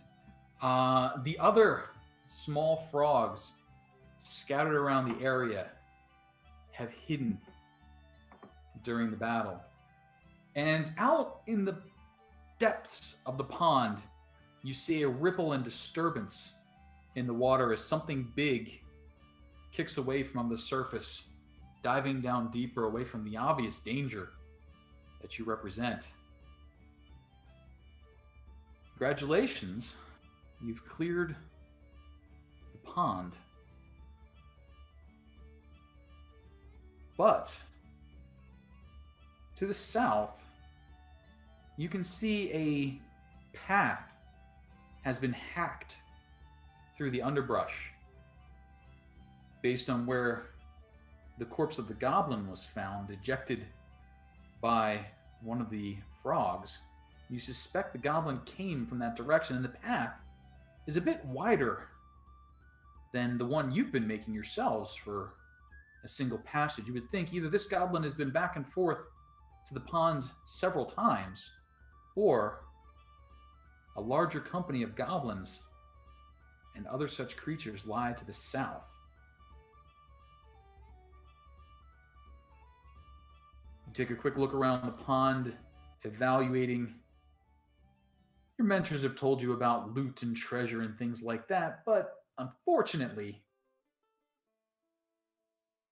frogs don't really collect much in the way of treasure. There is a chance, however. Would each of you please roll me a D100 and call a number to see if you might find the lucky treasure in the frog's stomach? If you are of the type that would investigate frog stomachs for treasure. If that's just a little too base, then don't roll. Just advanced roll. So 100. call a number, roll the die. Call a number, roll the die. You want to roll the number you call. 34. That is not a 34. but good. 17. Not Nope. a 17. So we know Kiso and Tenebris are not shy about digging through frog guts. Flip also in 69. there. All right. Rats. Go get it, Bernard. 72. Poor Bernard.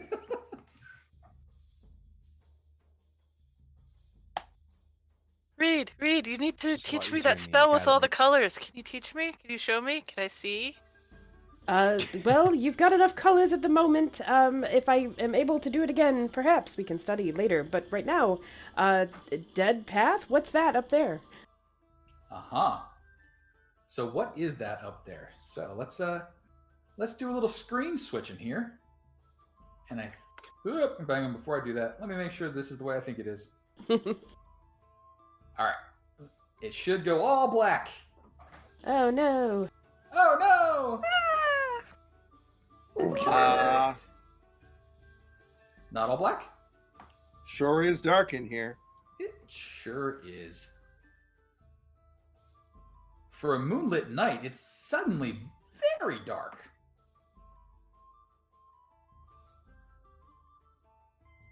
All right, and you guys should focus now on click the button.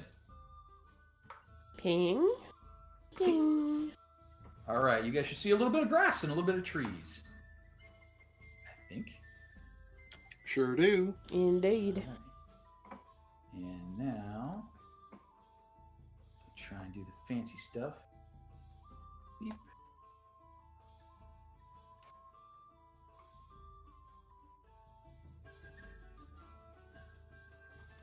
Oh, and here I thought we were out of turn order. Silly. What? Turn order? Turn order is important. Everybody loves turn order. So is shoving all of us into his... Excuse me, pardon me. No, sorry. Oh, it's just for, you know. Oh, watch your hands there, bud. Okay, so let's just take that away there. All right. So you do make your way along, following this path through the bracken, the small trees and shrubberies, around, and eventually you see a opening, a clearing that looks to be deliberate. Several trees have been hacked down in the area. The ground appears to have been packed down at some point, but other vegetation has now grown back up through it, new growth. I need to know who is going to be in charge of keeping their eyes forward. So who's on point and in charge of perception for the party this time? Got it. Probably Keith, because he would just be at the front. Okay. Hey Keith, Yes. get after it. All right. All right. So Keith, if you would please roll me a perception check, and with Kiso's divine guidance and the occasional look over there, we'll add a D4 to it. So perception, please.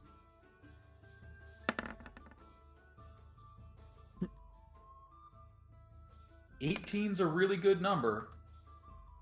26 is better though. Oh, What in the butt? So, as you make your way forward, let's reveal a little bit of area here.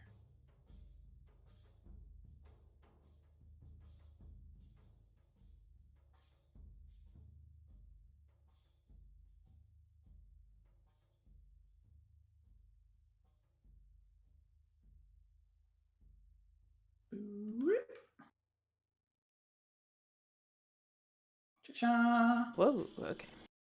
Okay. Now you may notice several folds in the earth that look very weird and strange and run along very straight lines. That's just your imagination. So- As you say. Maybe getting more sleep. There you go.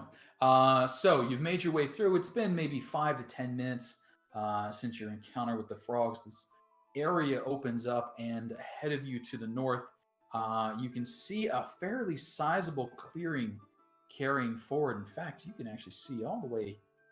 Why did I stop there? You can see all the way about there.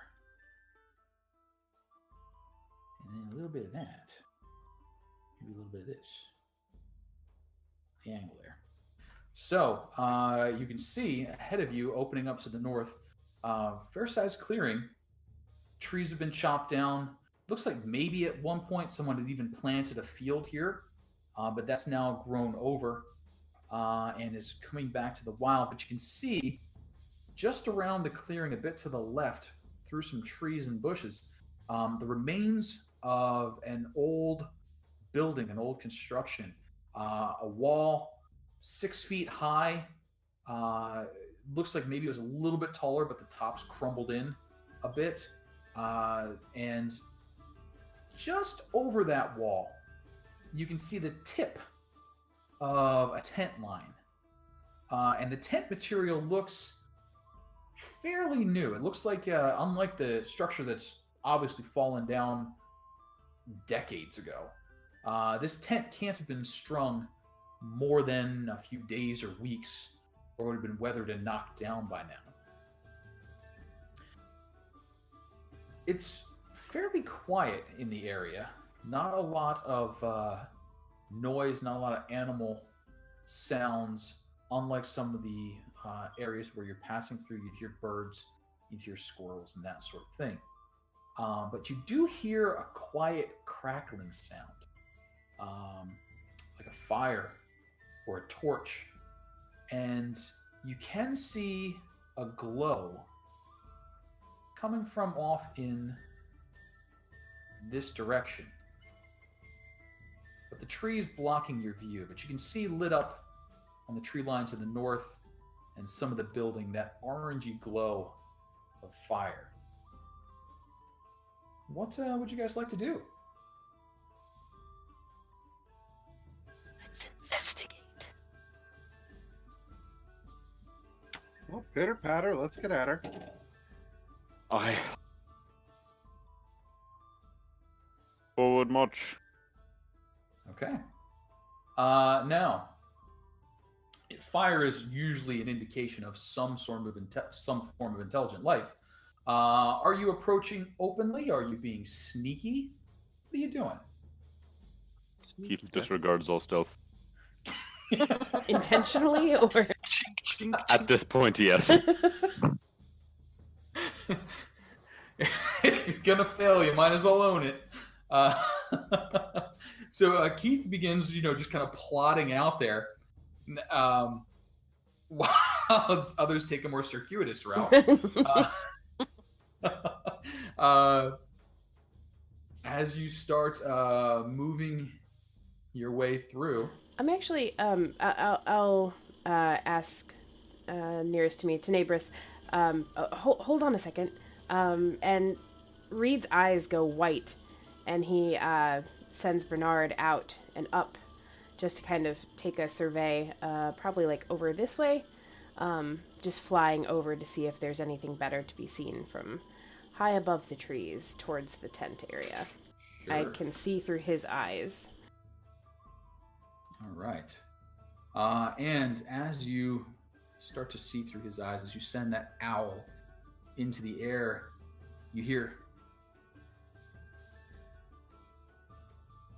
"Chickens!" Does Bernard have an armor class of 14 or better?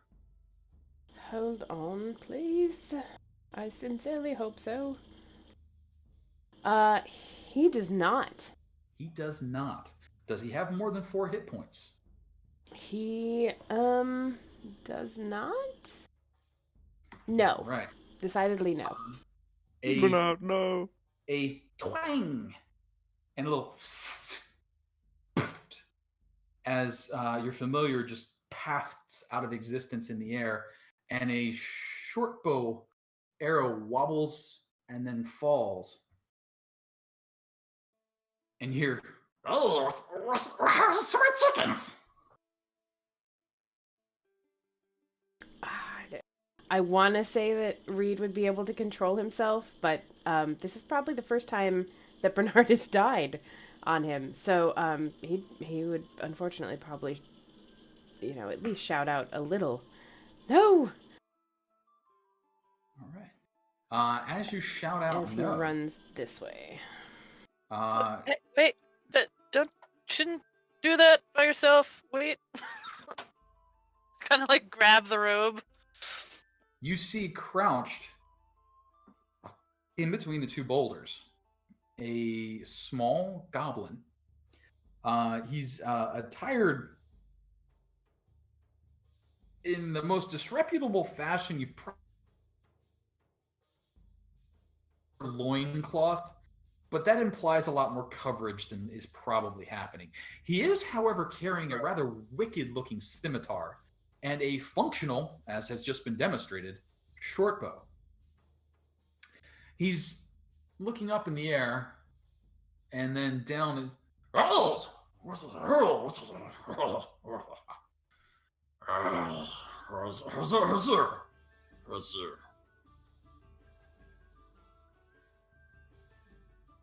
We're just passing through.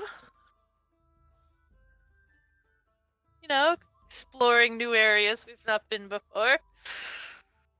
Whereas you can go to explore somewhere else. This is the campsite of the Great Drizzle. Are you conversing with it after it killed Bernard? No. Ethan makes a mad dash, sword drawn. Okay. Keith, all right, wait, hang on. Keith, back it up. Yep. Yeah, I'm ready to shoot as well. All right, so parlay has been declined. Please go ahead and click your characters. I think it was and declined click on when your they initiative. shrieked something about chickens. It's not food, he's friend. He wanted the chicken. Well, he didn't know any better. Plus, it's not a chicken anyways. Are you really defending him right now? That looks. Do you see a school out here? He's doing the best he can. Oh, Let's see hell this. yeah.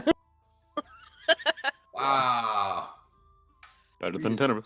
Wants Reed is death. Pissed. Let's see here. Reed, Keith, Flip, Cats, Tenebris, all on. A goblin hidden amongst the rocks is facing you down. Reed, what you doing? Yeah, I'm definitely Ray of Frosting him. Like, as I see, Keith and I make eye contact, and he starts slow chugging, and I start trying to slow this thing down with a angry fist of Ray of Frost. Are you familiar with the Mortal Kombat franchise? Finish her. Yes, that's just a.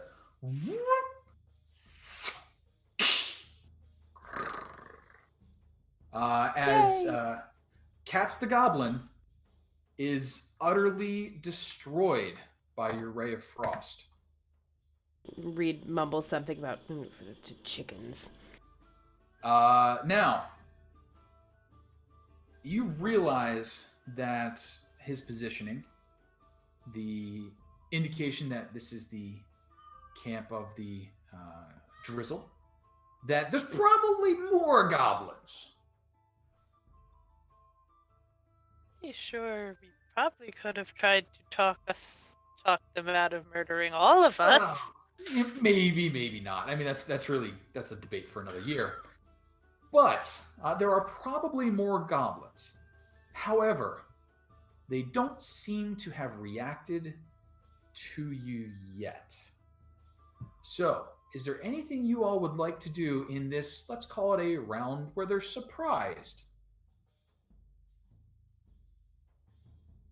Read any movement.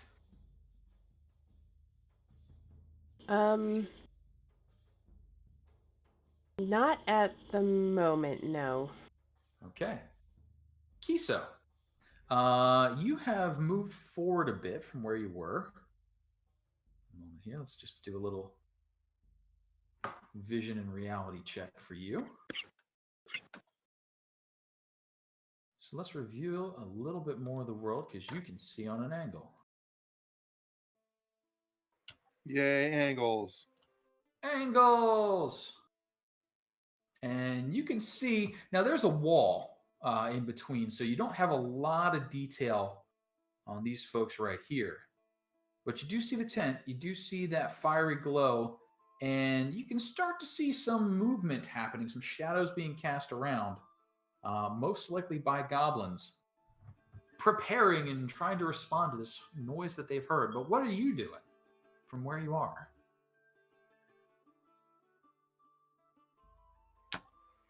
Well, I see a lot of shadows. You do. A good number of shadows. I'm just going to go straight to this tree wall. Fair deal.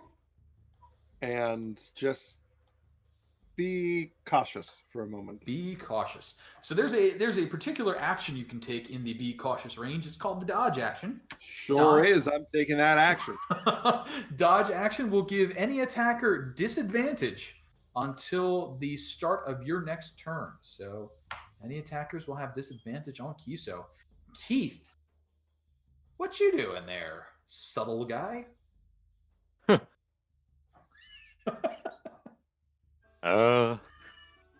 Gonna take a few steps forward. Wait, I thought we killed cats. Yes, that's Jacob says hi. Gonna move Alright. on up a bit.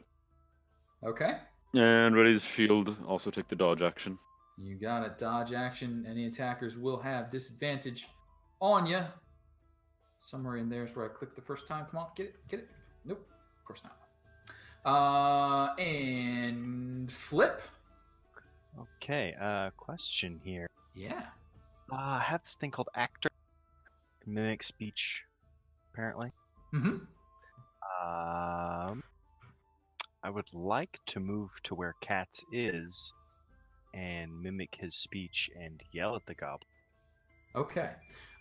Do you that a thing? happen to speak Goblin as a language? Don't think I do. Don't believe I Okay. chose that one. So you can yell in common. You can try and impersonate his voice and yell in common. You are aware goblins have their own language, so that may or may not be that convincing. Don't let that stop you. But don't let it stop you. It just means it might be a little more difficult. So if you want to go ahead and scoot yourself over as far as you wish to move, up to your 30 feet. And then I think this acting skill is probably going to be a performance skill check or a deception skill check. I'm willing to hear arguments for either at your choice. I think performance, considering I don't know the language, so just acting in general. Just acting. Yes. Aha. And what is the message you're attempting to convey? That the attackers, us, are coming from the other side Okay, to Nice. distract them from looking the other way. you got it. Look over there, guys. So let's find out. Goblins are not known for being particularly wise, but these are not all that foolish. They're setting the bar a little high at a 14. So please go ahead and roll me a performance and try and do better than a 14. Oh, well, that's enough. That's going to be enough. So you yell out in your best goblin impersonation voice, "Hey, they're over there." And they're like, "How would he know that?" Also, didn't we just hear him die? Worth the shot. Worth the shot indeed. Poor Cats is no more. And Tenebris, what are you doing? So we could hear shenanigans from up there happening. You can hear shenanigans. I'm just gonna tug on Reed a bit. Scoot over this way. Kind of get behind the stronger folk. And going to take the dodge action as well. Wait to see what's gonna happen, because getting a feeling they're gonna be running around this way soon. There may be some goblin movement forthcoming. Let's find out how quick these goblins are moving, though. So, give me your goblin. Give me some initiative.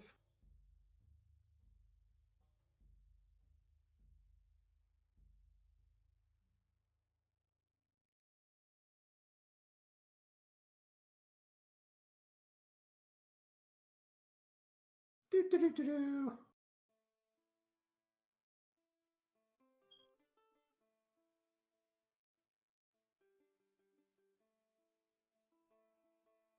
Initiatives rolled.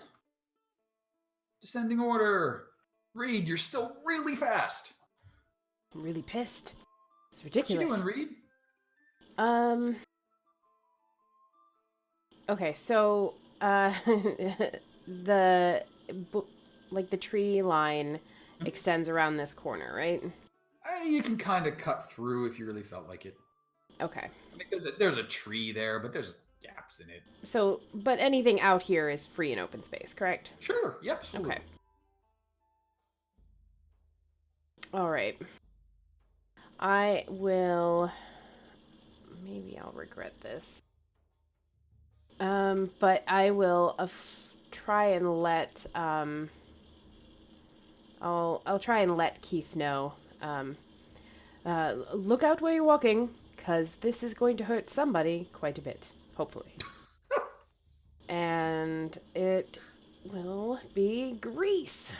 So a 10-foot square centered on a point within range is going to be difficult terrain, and anybody that comes into that area has to do a dex save or fall prone. Keith, then you good. smacky if they land on their backs. And it will be... Let's see.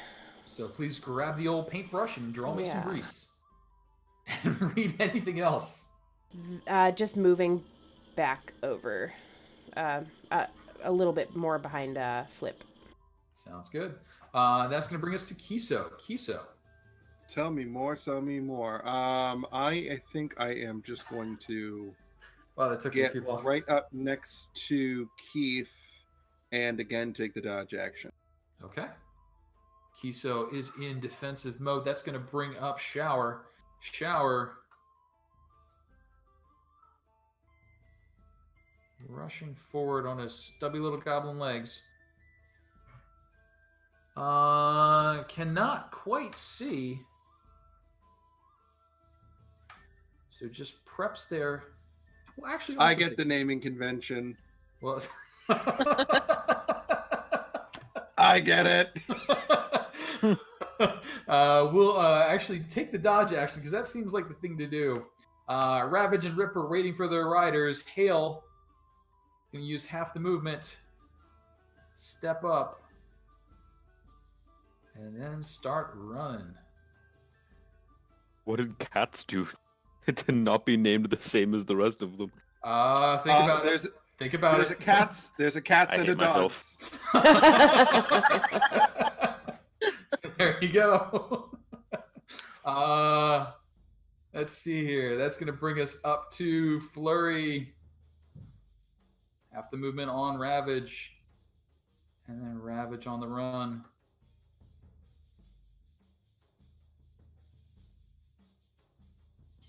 Wow, it really does not like that thing that I just did. Keith, down to you. You can hear the barks and growls of the wolves as the wolf riders mount and begin running in your direction.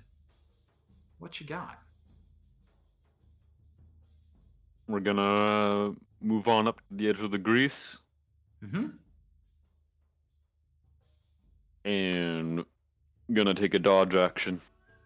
Okay.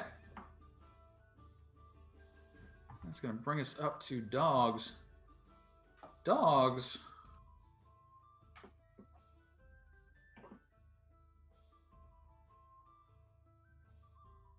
Dogs is going to give it the old twangaroo, firing a short bow from behind some cover at Keith. Keith, you have the dodge, so this is at disadvantage.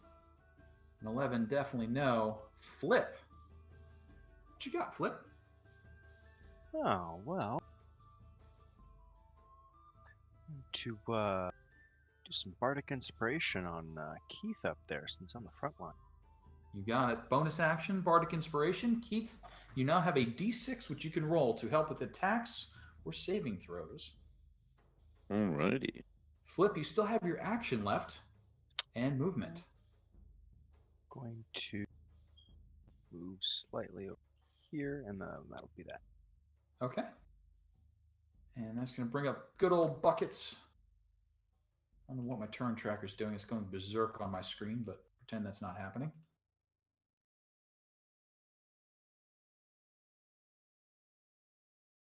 Run, you fool. Wolves are going on the rider's turn. That's going to bring us around to Fog.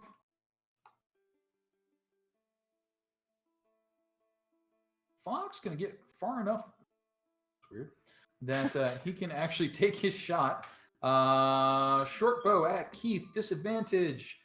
No. Sleet. Gonna attempt the same. Short bow at Keith. Disadvantage. This is just a waste of arrows. Patter.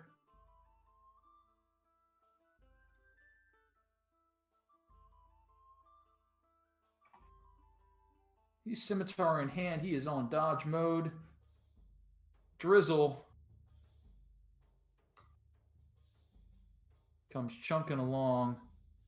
Drizzle seems surprisingly heavily armored for the folks you've seen, the goblins you've seen in the past. He's actually wearing a reasonable amount of metal.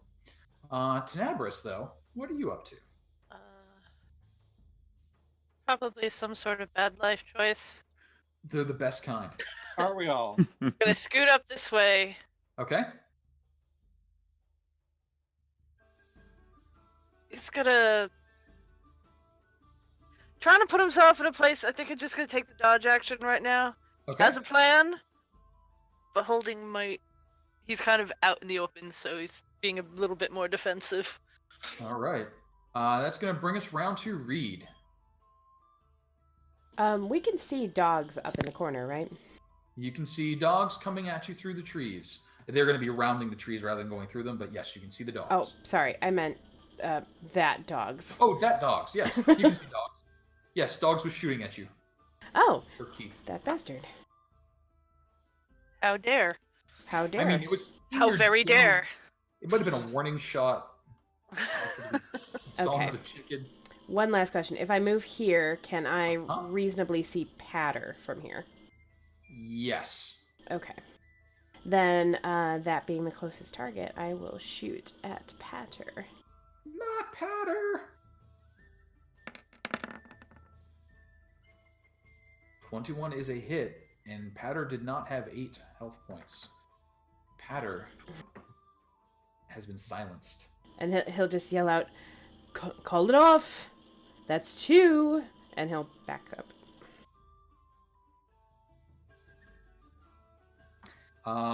And as you issue threats, it doesn't seem like they're inclined to believe that you're going to stop since you started slaughtering them for apparently no reason. Kiso! You started first! I don't know if that's true! My owl isn't your food! So us! Shut up, you're dead! Die. Kiso, Yes. That too. what are you doing there? Nope. So, I think I'm the first one to do that. okay. Yeah, it's... it's Following suit, dodge action. okay. Defensive maneuvers. That's going to bring us round to Shower. Shower is going to be the first to potentially fall for it. Let's see here. What was the difficulty on that one? Dexterity saving throw. Dexterity saving throw. Yes, sorry. Oh, come on. I think he's okay. Skates. Yeah, apparently skates on the grease. He just builds up momentum and tries to slide by with his scimitar, slicing into keys. 12, I don't think is going to do it, though. Kiso, good job on the defense. Ravage and Rip are being ridden. That's going to bring up Hail. Hail? Can you make it? You can do it! Maybe. Wolves have 4 feet. Does that help? No. Nah, dog. Hail and Rip end up quite prone.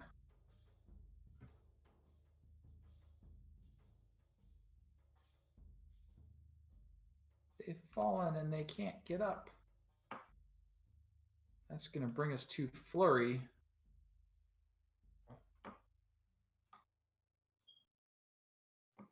They actually just can't get in there now that they're in the way. And that's going to bring us to Keith. Keith, what you got going on? You got Shower upright. You got Hail and his wolf companion on their backs, but they're a little further away from you. Yeah, we're not going to risk tripping on the grease ourselves. Oh, just dive right in. Nah, we're going to go for Shower. Alrighty.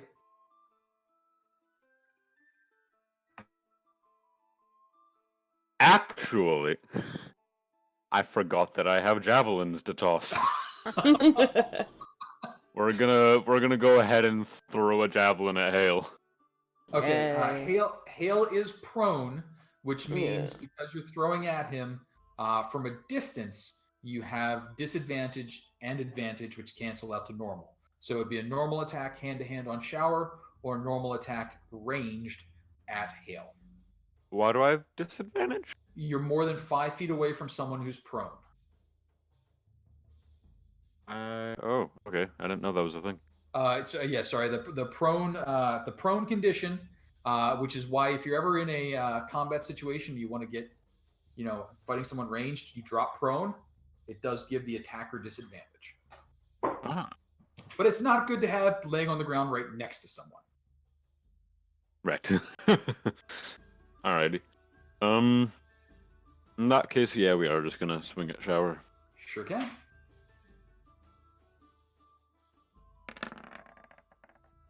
Ooh. At 8, no, not gonna do on that one. Any additional activity? That's all I can do. All right. That's going to bring us back to Dogs. Dogs is going to fire his short bow at Keith. Twang, 23 for 8 whopping piercing damage. Keith, please take 8 points of damage. Only 5 because of my feet. There you go. That's going to bring us round to Flip. Flip, what you got? We're doing some dissonant whispers on which one? Dog, Hail or Rip? Can't tell. So, Hail is on the dog. Hail is on the dog is Rip. So I want to do it on Rip, or can I only do it to Hail? Oh, do you want to hit the dog? Yes. Okay. Since he's riding the dog. Yeah, the dog. Sorry, the dog is Rip. Yes. I want to do Stiff Whispers on Rip. Okay. Uh, Go ahead and give it a cast. And we're going to go ahead and give that the wisdom saving throw. And he's going to fail that miserably. And that is going to be that for Rip. Rip. Hail would now be thrown from his mount if he wasn't already sprawled on a greasy mess that's now just really nasty. Flip. Anything else for you? no, that'll be. All right. Let's bring it around to Buckets. Buckets. Let's do it, Buckets.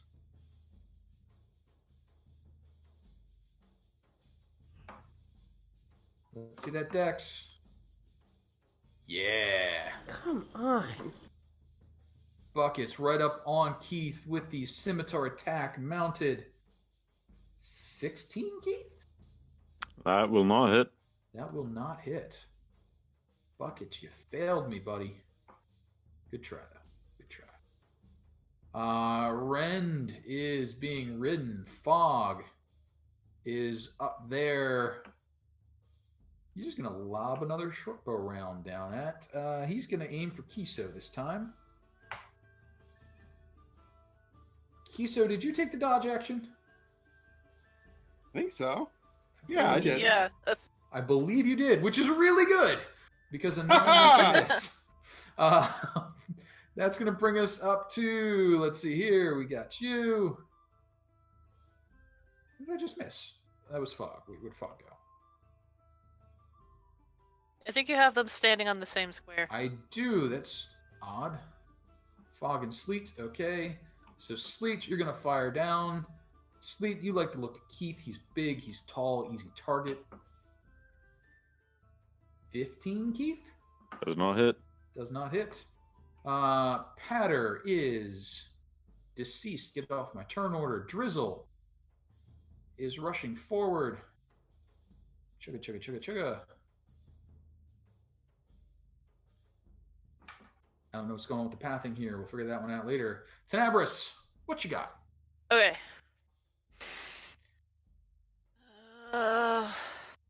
Me. I've been trying to map this. So, what do...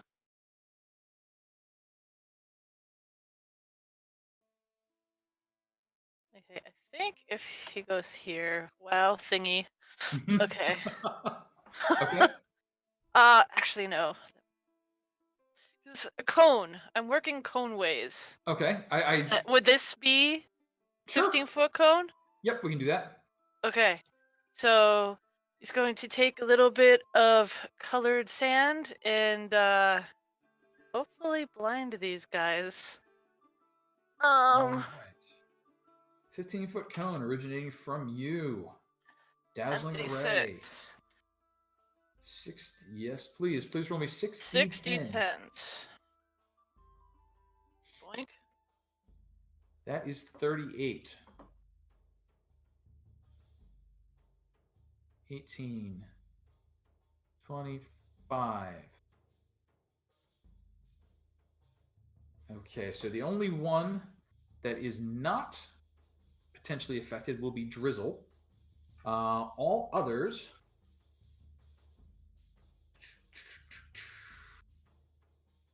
Does that just hit them?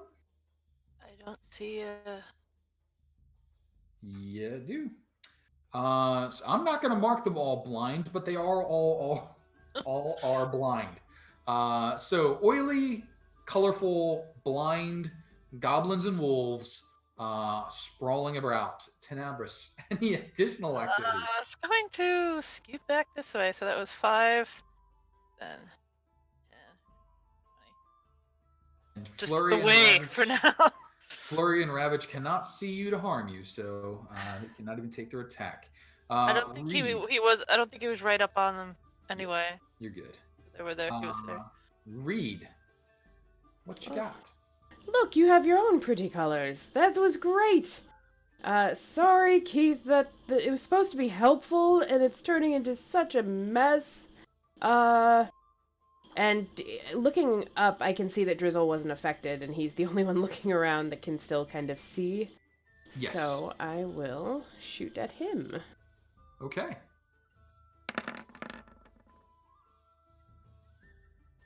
No.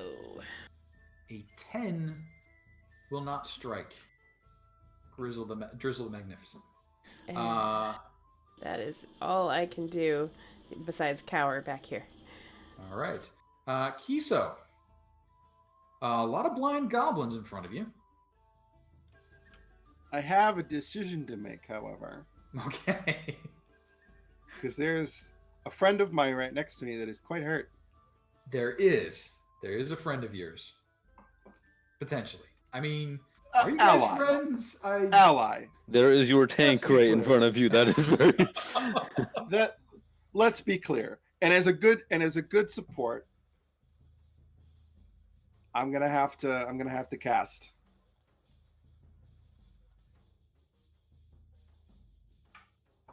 Well, have fun with that. That's a little harsh. Spare no expense. 3 hit points regained as divine energy courses through Keith. Barely. Divine. What are you talking about, divine? Druidic, natural, Primal. primal. You just patch him up with some mud or I'm something? I'm going off the 4th edition power sources. I see that. Rub a little dirt in it. You got it. Kiso, any other activity for you? No, I'm good here. All right. So that's going to bring up Shower. Shower, where are you at? You're right in the midst of everything, and you are blind, and you are having to do a dexterity check. And you're... Come on! He's just going to spin around like a top. Kiso, with disadvantage, a scimitar attack is coming at you. It's not going to hit. Not even a little close. Attack of opportunity because 1 or What's that? he crit failed. Is that an attack of opportunity? Nope. No attack of opportunity on a crit fail. Crit fail, just a super miss. In 5th edition. That's going to bring up Ravage and Rip. Poor Rip. That's going to bring up Hail, Blind, and Prone. And he stands up.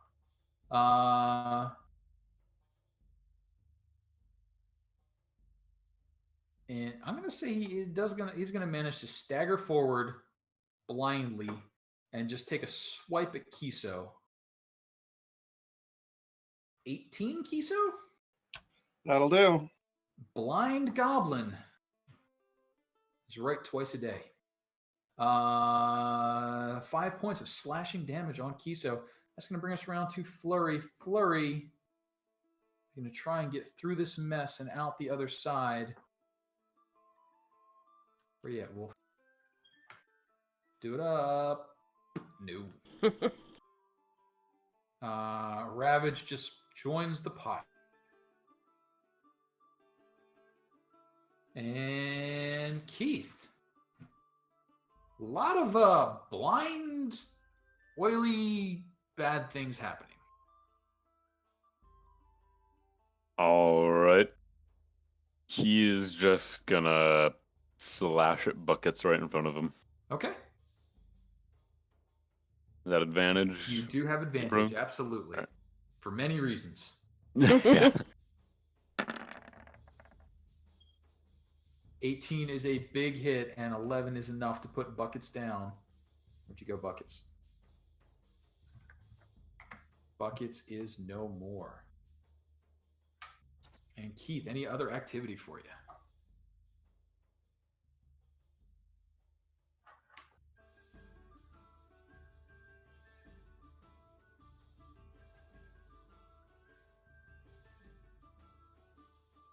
And that's going to bring up a shot from Dogs. Dogs shooting that short bow at Keith again. Not gonna hit. Not a 16. That'll bring us back to Flip. Flip. you can see that Rend the wolf very much does not want to be around anymore. It looks as though without the goblin riders, the wolves will probably run away.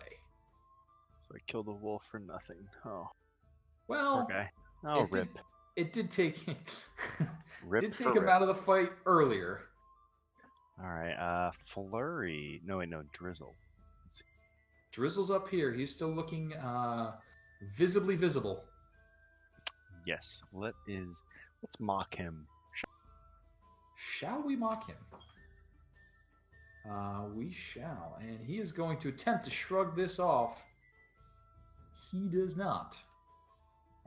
He takes 4 points of psychic damage and will have disadvantage on his next attack. He's so sensitive.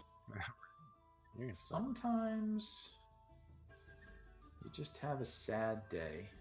The bullied goblin. He is. Any additional activity there, Flip? No, actually, I'm going. You got it. That's going to bring up the dead buckets. That's going to bring up Rend. Rend would like to lit out of there. But as Rend tries to lit out of there, some things are going to happen. One, he's not going to fall on his face. But two, Keith and Kiso, if you would like, have attacks of opportunity on this blind, greasy wolf. Oh yeah, Nah, is that advantage nah, because I'm the good. blend? You do have advantage. All right. That is a big hit. 6 does not put him down, but it encourages him to keep running and run faster. Kiso, you said no attack on you? No attack on me. All right. That's going to bring around to Fog. Fog, just plinking away with those short bows over at Keith. Oh, That looks like a God. hit. That will hit. 6 points of piercing damage. Do make sure you do your reduction. Mm-hmm. Sleet's going to follow up. They see the big guy. He's already got feathers in him. He's going to try and split the shaft of his previous shot. 20? Yep. Just do remember to reduce. I did. That's going to bring us around to Drizzle. Drizzle's going to step up. Going to look all tough. He's going to attack with his scimitar with disadvantage. 15 on Keith is a miss. He's going to do something remarkable as a goblin. He's going to attack once more with his scimitar, also disadvantage. An 18? Beats, and I am down. 3 points of damage from that second one. Did not get the crit on you. All 3 was enough. That's right. He's still up or you down? I am up. Ooh, with a sliver. Still at 1. And now we see how important those 3 hit points were, Kiso. Hey, That's no it. idea here. Tenebris, it's looking a little rough up there. What are you doing?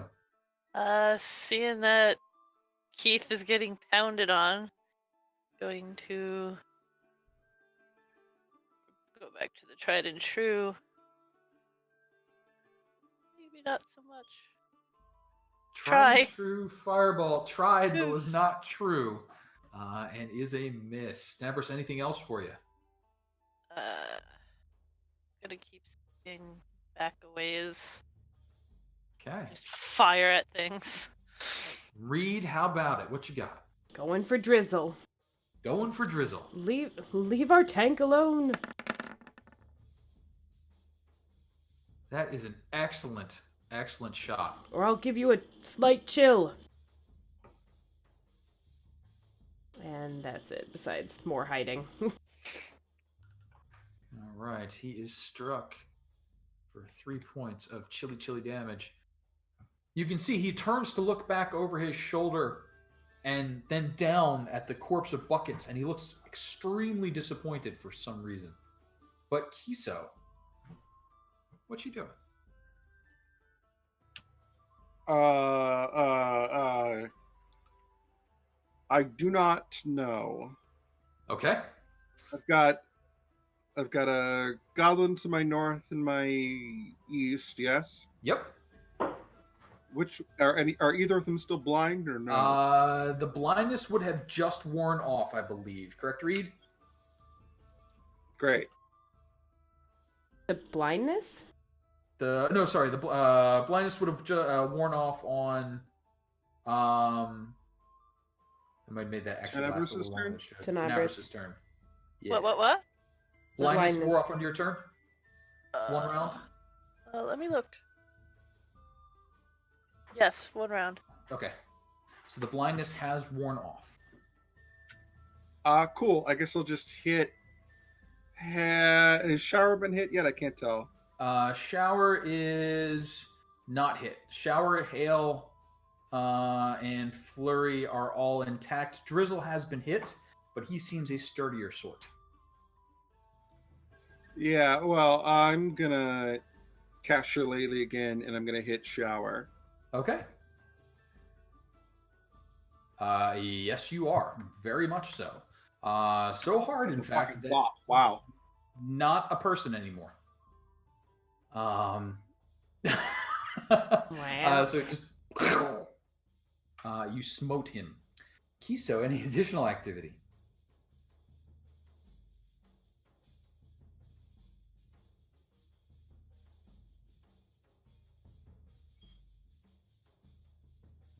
Stunned silence.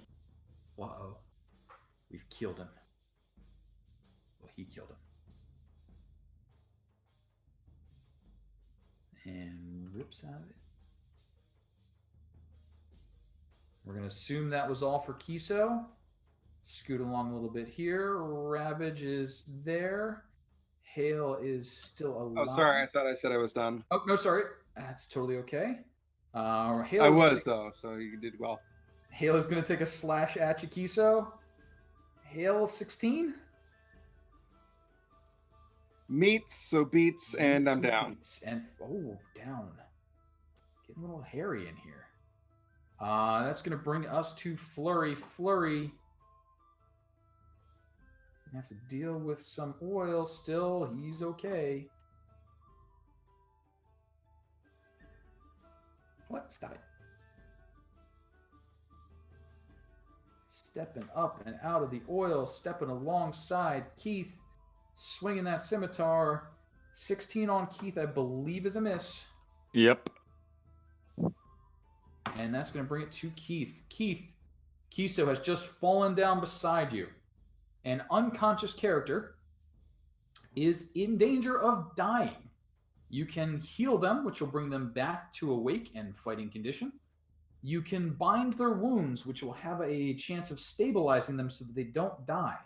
But if nothing is done, then on Kiso's turn, he will roll a d20. 9 or lower, and he takes a death save fail. 1, he takes 2 death save fails. 10 or higher, and he gets a success. A 20 gets 2 successes. 3 failures, and he's dead forever. 3 successes, and he stabilizes. What? D20, and you wake up with 1 hit point. I said that wrong. But Keith, are you helping Kiso, or are you destroying some goblins? What you doing?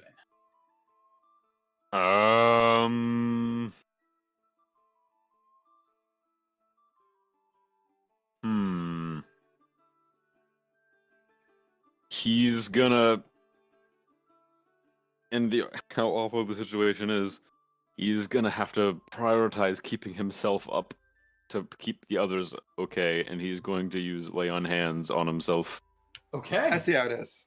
So Wow. it begins, my friend. You're already down! So it begins!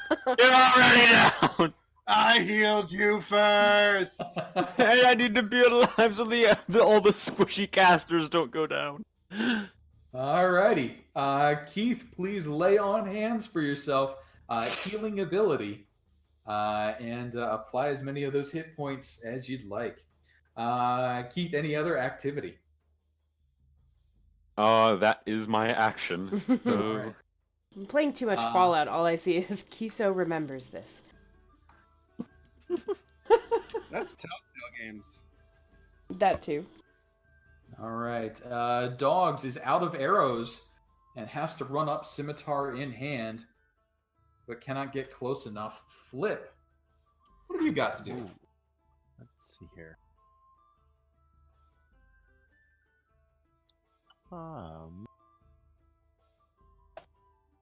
Want to viciously mock that drizzle guy again.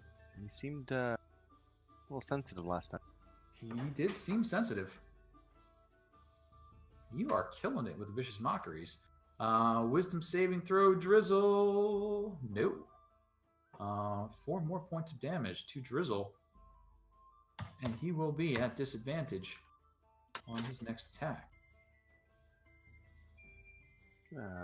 Take a step back. All right.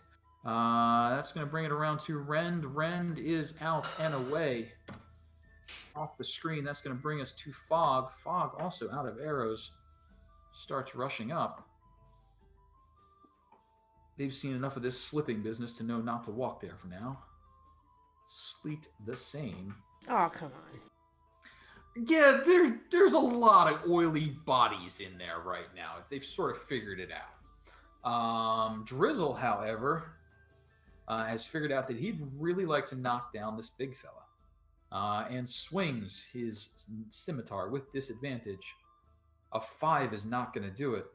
Good thing for that vicious mockery. Second attack disadvantage as well. 10 not going to handle it. And with that, his turn is done. Tenebris, what you got? Fire! Fire! At Who we Drizzle. firing? At Drizzle. That firebolt blasts towards Drizzle. You see it hurling dead center mass. And then something odd happens. He reaches behind himself, grabs Flurry, and pulls him forward, directly into the path of the firebolt. Flurry is incinerated. Drizzle remains unharmed. That's messed up. Bullshit. And just because this amused me so freaking much, that is a Goblin boss bog standard effect. Redirect attack. It's on his sheet. I read it and laughed. Yay. But that will put Flurry down. Tenebris, anything else for you? Kind of standing there, slack-jawed a second, like, huh? Well, Yep. well, one of them's dead, so... Goblin shield. Reed. Reed'll poke his head out from behind the rock and see Kiso go down. No! And then see Drizzle throw somebody in front. That's messed up. That's really messed up, man. That's not cool. Many bucks. 14. Aiming at Drizzle again? Yes. That is not going to be enough for No. Drizzle. That will miss. Clean and miss. Anything else for you, Reed? Just mumbling, that's messed up, ducking back down. Kiso, it has come round to your turn, which means I need you to hit the death save. A 3 is a Already fail. on it. Please mark your first fail. That's going to bring us around to Ravage. Now Riderless begins running away. Keith, if you wish, you do have the ability to take an opportunity attack on Ravage. We are going to try and take that attack. Certainly may.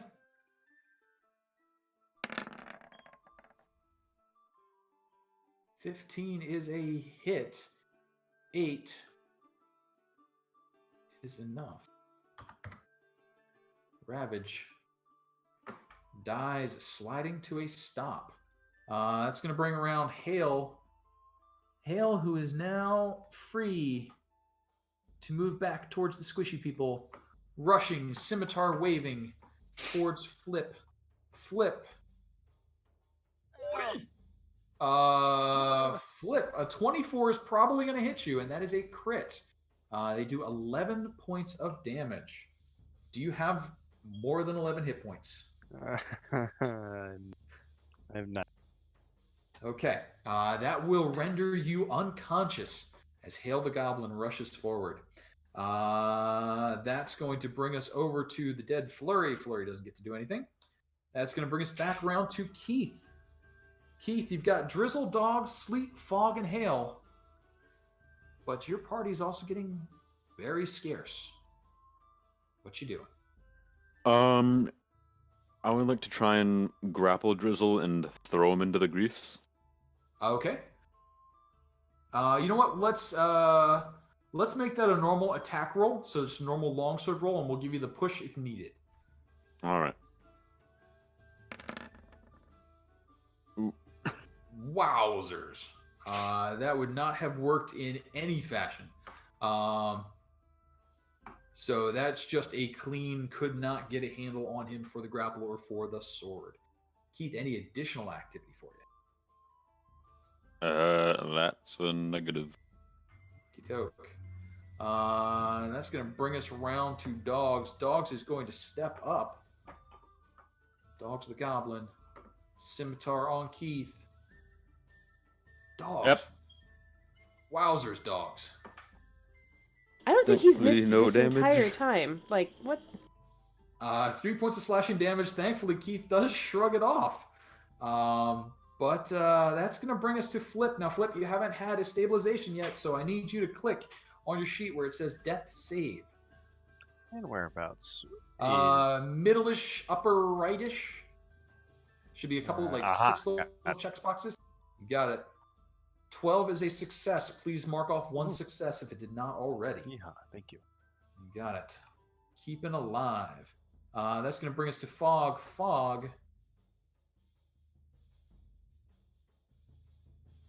going to brave that grease. Fog, what were you thinking? You're thinking that I don't care about grease. I got big floppy goblin feet. And I'm going to swing my scimitar at Keith. 17, Keith? Does not pass. And that's going to bring us to Sleet. Sleet. You got enough room here, buddy? You can do it. You're going to get it right up next to Keith. Going to give that swing. Dog pile. No. But Drizzle's the man. Drizzle can handle it. 23 for 3, which I think you shrug off. Shrug off. And then with disadvantage, a 21 for 5. Damn. 5 points of damage, which you shrug off a portion of, but not all. And Tenebris, it comes down to you. Now, for those of you who have not seen me roll dice before, virtual or otherwise, occasionally strings of luck do tend to happen, good and bad. So we just roll with it. But it's an Empress. As a string of luck has happened for these goblins, what are you doing? Hail, since Hail's getting all up in their biz. Uh-huh. That is a lot less hail. Hail! And because I didn't roll it before, not a 1. So. The magic. Yes. I mean, I Right. could help. I could set myself on fire. You never know what's going to happen with that. Either way. Randomly Reed. unicorn. Read random unicorn. Read how about it? What are we doing? Okay, so popping out Hail in front of me, what is his deal? What's the condition that he has? He's just covered in grease. Oh, he's okay, cool. Looking over at now Flips down and Kiso, and I'll just be like, I want to help Kiso, but hopefully, one more round will be fine. Hang in there, Kiso. And I'll still try one more shot at Driz because he has 2 attacks, and I'm afraid Keith's gonna go down. Keith's gonna go down! Keith can't go down! No! Why can't I hit shit? 10 is not gonna do. Read anything else. Bring back chicken. No. Kiso, it has come around to your turn again. I'm going to need to ask for another of those death saving throws. Actually, I lied. I'm gonna scoot back here. Okay. Internal drum roll. Hey! That is a success. Please mark a success. Ravage is quite dead. Hail is quite alive. And Hail faces the big question. Hail is going to run down and attack the nearest. Tenebris, Scimitar coming at you. 22 is probably going to hit for 3 points of damage. And with that, we come back up to Keith.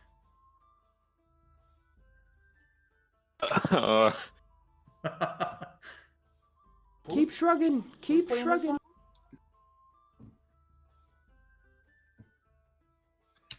I swear to Paylor, you better either put something down or pick me up right now.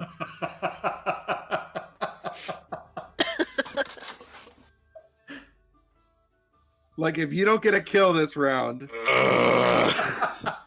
I'm going to be mighty peeved. Only hope is to swing at Drizzle. Okay.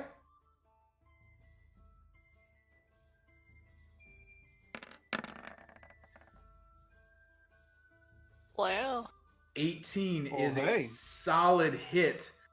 Unfortunately, there's a goblin right next to Drizzle, and it's Dogs.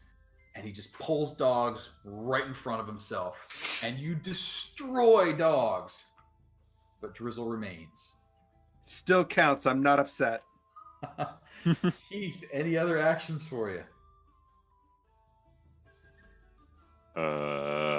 No. All right. Dogs no longer exists in this universe. So Flip, it's come back around to you. I need another of those death saving throws.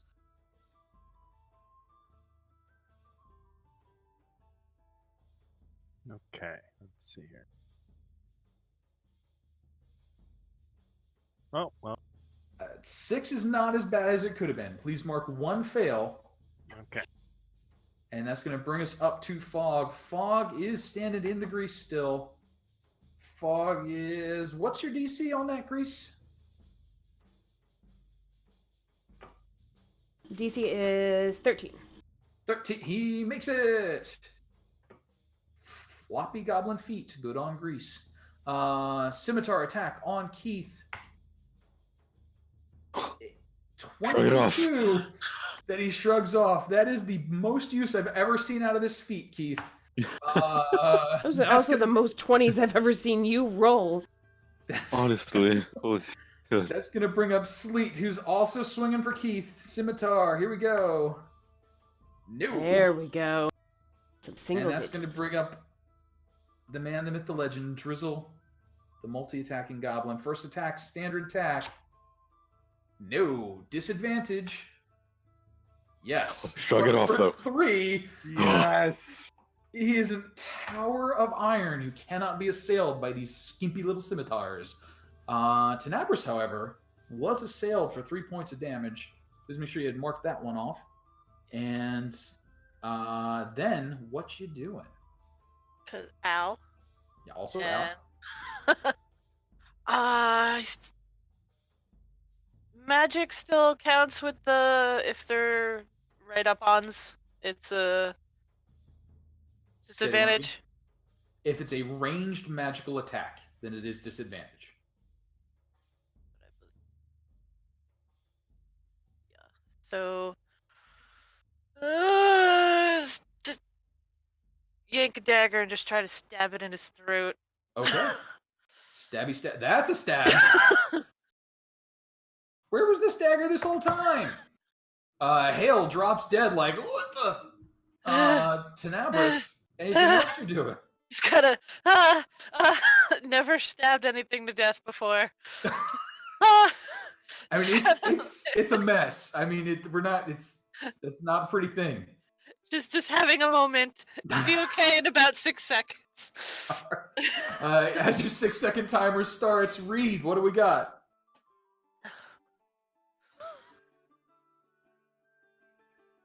Whoa, Reed?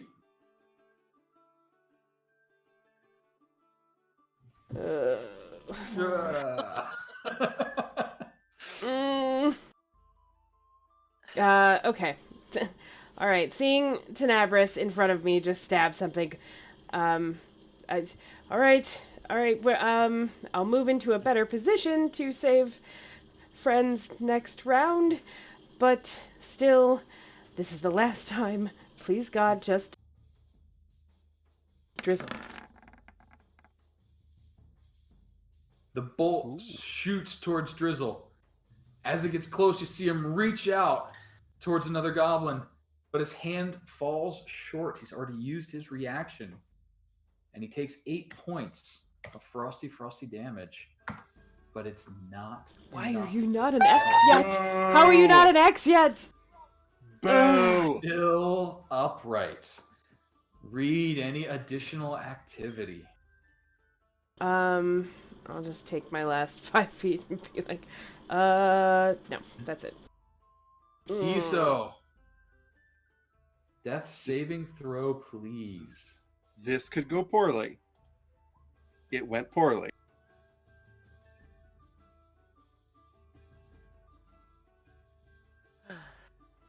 End of turn. All right, that's going to bring us to Hale, who is dead, and Keith, who is somehow not. Keith, Drizzle looks pretty well destroyed next to you, but he is still a threat, as are Sleet and Fog. What are you doing? Gonna take a swing at Drizzle. Okay. Ah. No, it's just not enough.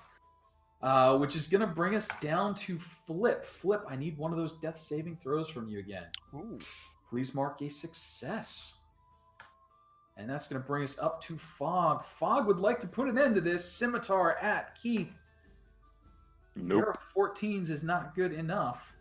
That's going to bring us to Sleet. Trying the same. Fell the giant. 15, I don't think does it either. No. And that's going to bring us to Drizzle. Drizzle desperate now.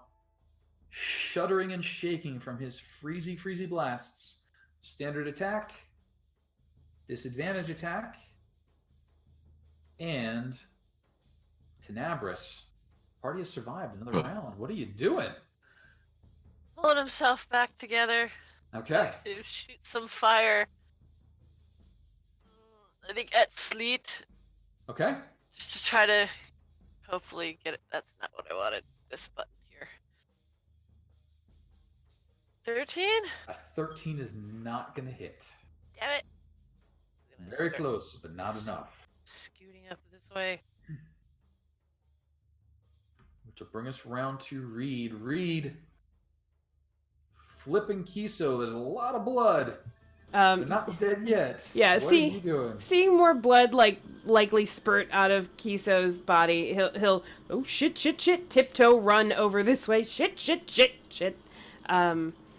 And try I don't God, that's a lot of blood. I really don't know what to do here. Just rubbing a little dirt. dirt? Yes! Kiso is stabilized. Kiso, you do not need to make steps. Good man. Stay there. Oh God, they're all very close now. Keep the goo on the inside, Kiso. And Keith, what are you doing? Knowing that Drizzle's just gonna drag something in front of him anyways, he is going to slash at Fog. Okay.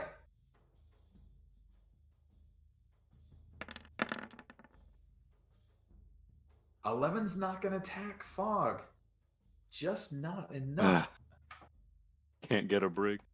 Can't find it. Flip, however, we hope and gets a break here. We need to see another of those death saving throws. Ooh. 18 is another success. Is that 2 or 3 successes That's for you 3. now? 3. You are now stable and not in danger of dying, but you're not awake yet. And there are 2 or 3 things that might try and kill you. 3 of those are about to go in a row here. Fog, Sleet, and Drizzle all trying to take down Keith. the first scimitar. No.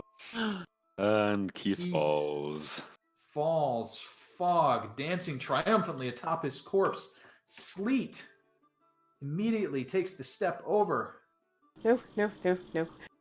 Swinging for Reed. 12? Oh, that is my AC. Is it really? Oh no. Ow. 4 points of slashing damage. And then Drizzle saunters over and swings as well. Standard attack. And 11 seems to be a miss. Oh, God. With disadvantage. Oh, my God. 16 is I'm probably down. not a miss. I'm down. 5 points of slashing damage. Oh no. We need some Tenebris. wild magic. Tenebris. I don't have enough spells for wild magic to have. Oh Distract Tenebris, them what with would your you jacket like a bowl. do? Everybody fell. It does seem that way. Drizzle, sleet, and fog remain standing over the bodies of your companions, and they all seem to be looking at you. On the good news side, none of them seem to have arrows, but they do have wickedly curved swords. Curved swords.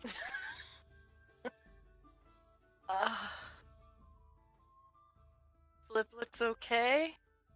Well, Like not actively dying, right? he is Like, not actively dying. I believe the only people actively dying right now are Keith and Reed. The other two are just sort of waiting for someone to kill them. I don't know what to do with that. this is bad. It's not a great situation, no. Going to just fire at Drizzle. Okay. 15, I don't remember. 15, as you fire, he grabs Sleet, drags him in front, and that's the end of Sleet. But Drizzle remains unscathed. Tenebris, any other activity for you?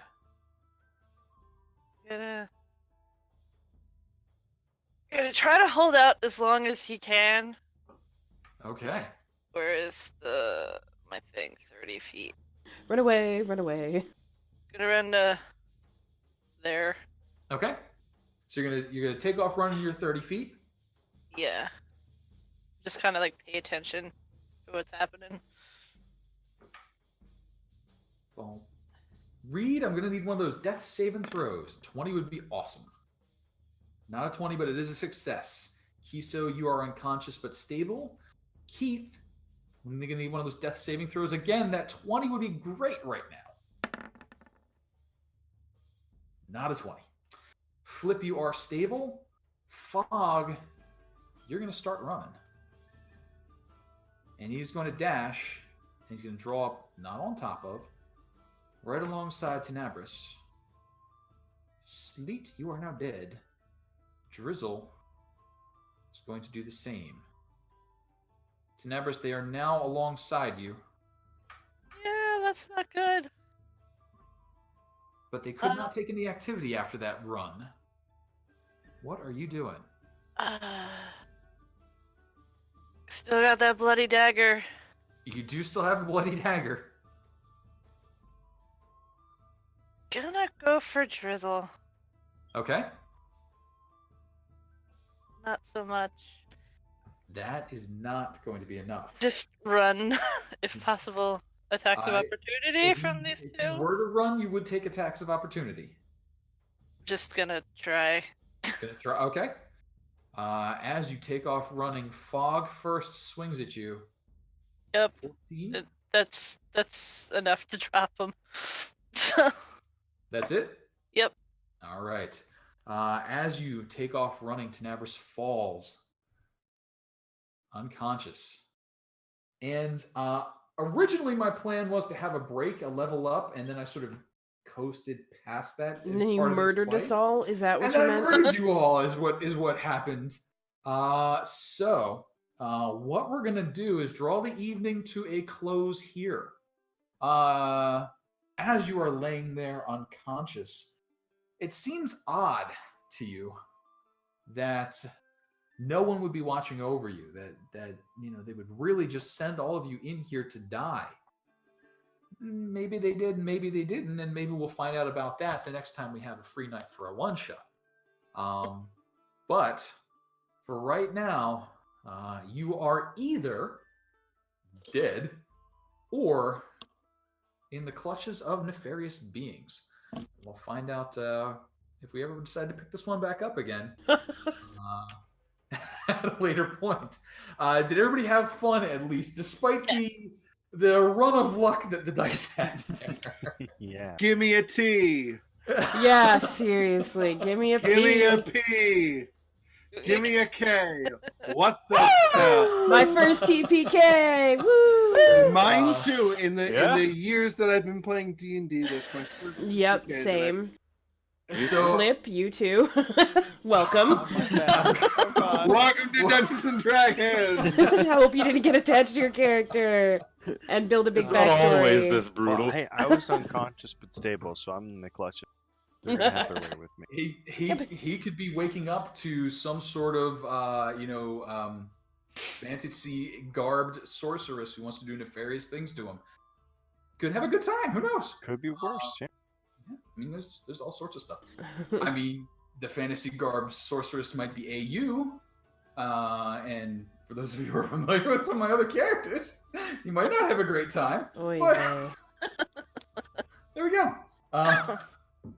I just find this kind of a little ironic with Tenebris, because he was just like a character thought I had, because I needed an NPC in the other campaign that I'm running in the other group, and they never found him, so he drowned.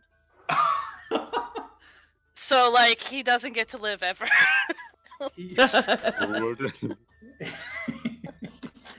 Kenny. So yes, Flip. I hope you had fun. If this was a real campaign that we invested a lot of time in making characters, I might have pulled a punch or two. But since it's a one shot and the dice were just being unpleasant, we kind of ran with it. And actually, That's cool. you guys, I mean, 2 dice roll difference, and it would have been a win. Keith, Yeah, had Keith not so rolled an many 11 11s. 3 rounds in a row, he rolled an 11 on his it's attack. not about no, your sorry, attacks, before that was Keith. a crit You fail. were training with Rocky Balboa or something. You're like, dodge it, fucking move. It was But insane. he couldn't land a single hit. If he had landed all 3 of those hits, 3 goblins would have been dead. I thought the grease was going to be super helpful for you, too. I'm like, good, I'll give the melee... Okay, oh, nope, just scared a bunch of wolves off. Great. I mean, there was a lot of passes on those deck checks, and man, there was a lot of 20s on those attack rolls. So, hey, life happens sometimes. So does death. Yeah. But thank you for playing. I really appreciate you guys sticking in with it. And I look forward to maybe picking this one back up again if you guys like the characters. If not, then we'll kind of refine and maybe do another set of characters through another session. Honestly, I created this character for the sole purpose of trying to speak with a Canadian accent and Canadian slang. So I might be You're the okay most unfriendly with- Canadian I've ever encountered. Like, you're so mean. Look, bud. Right off the bat. Look, bud. We're not always nice, but we're kind. You need help, we'll help Like, you. Wait a minute. like that's your kind. I don't understand. Is that your kind, or like you are kind? Enunciate. What? It's not all one word.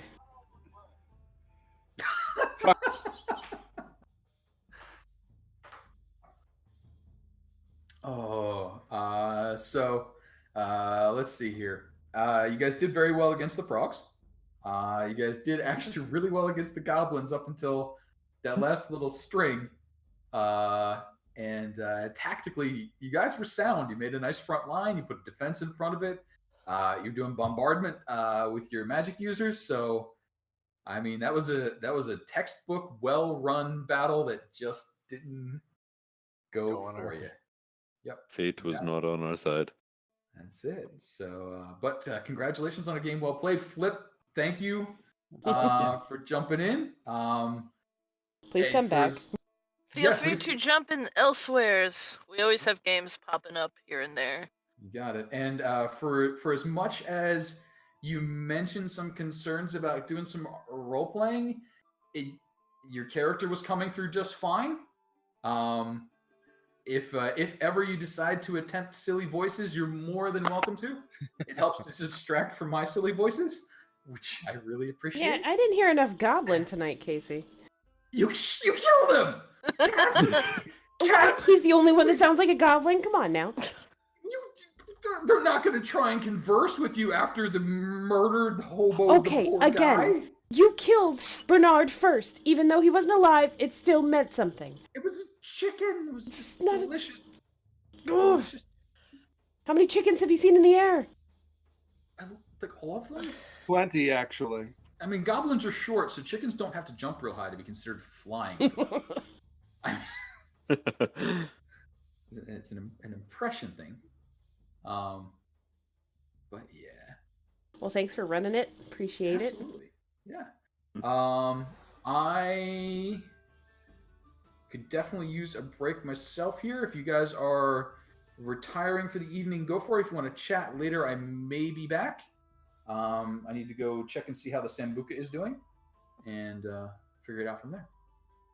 Well, thank you again. That was fun. Yeah, absolutely. Yeah. AFK a little bit here, but yeah. Yeah, I think I'll take a break and maybe come back for a few in a little bit. I'll stay in the voice channel and play some more Overwatch. Yay! All right, I'm going to stop the stream, though. But thank you, Casey. Everybody? Absolutely, back in 5 to 10 or so. Yeah, I gotta run and do some stuff, but I may pop back in.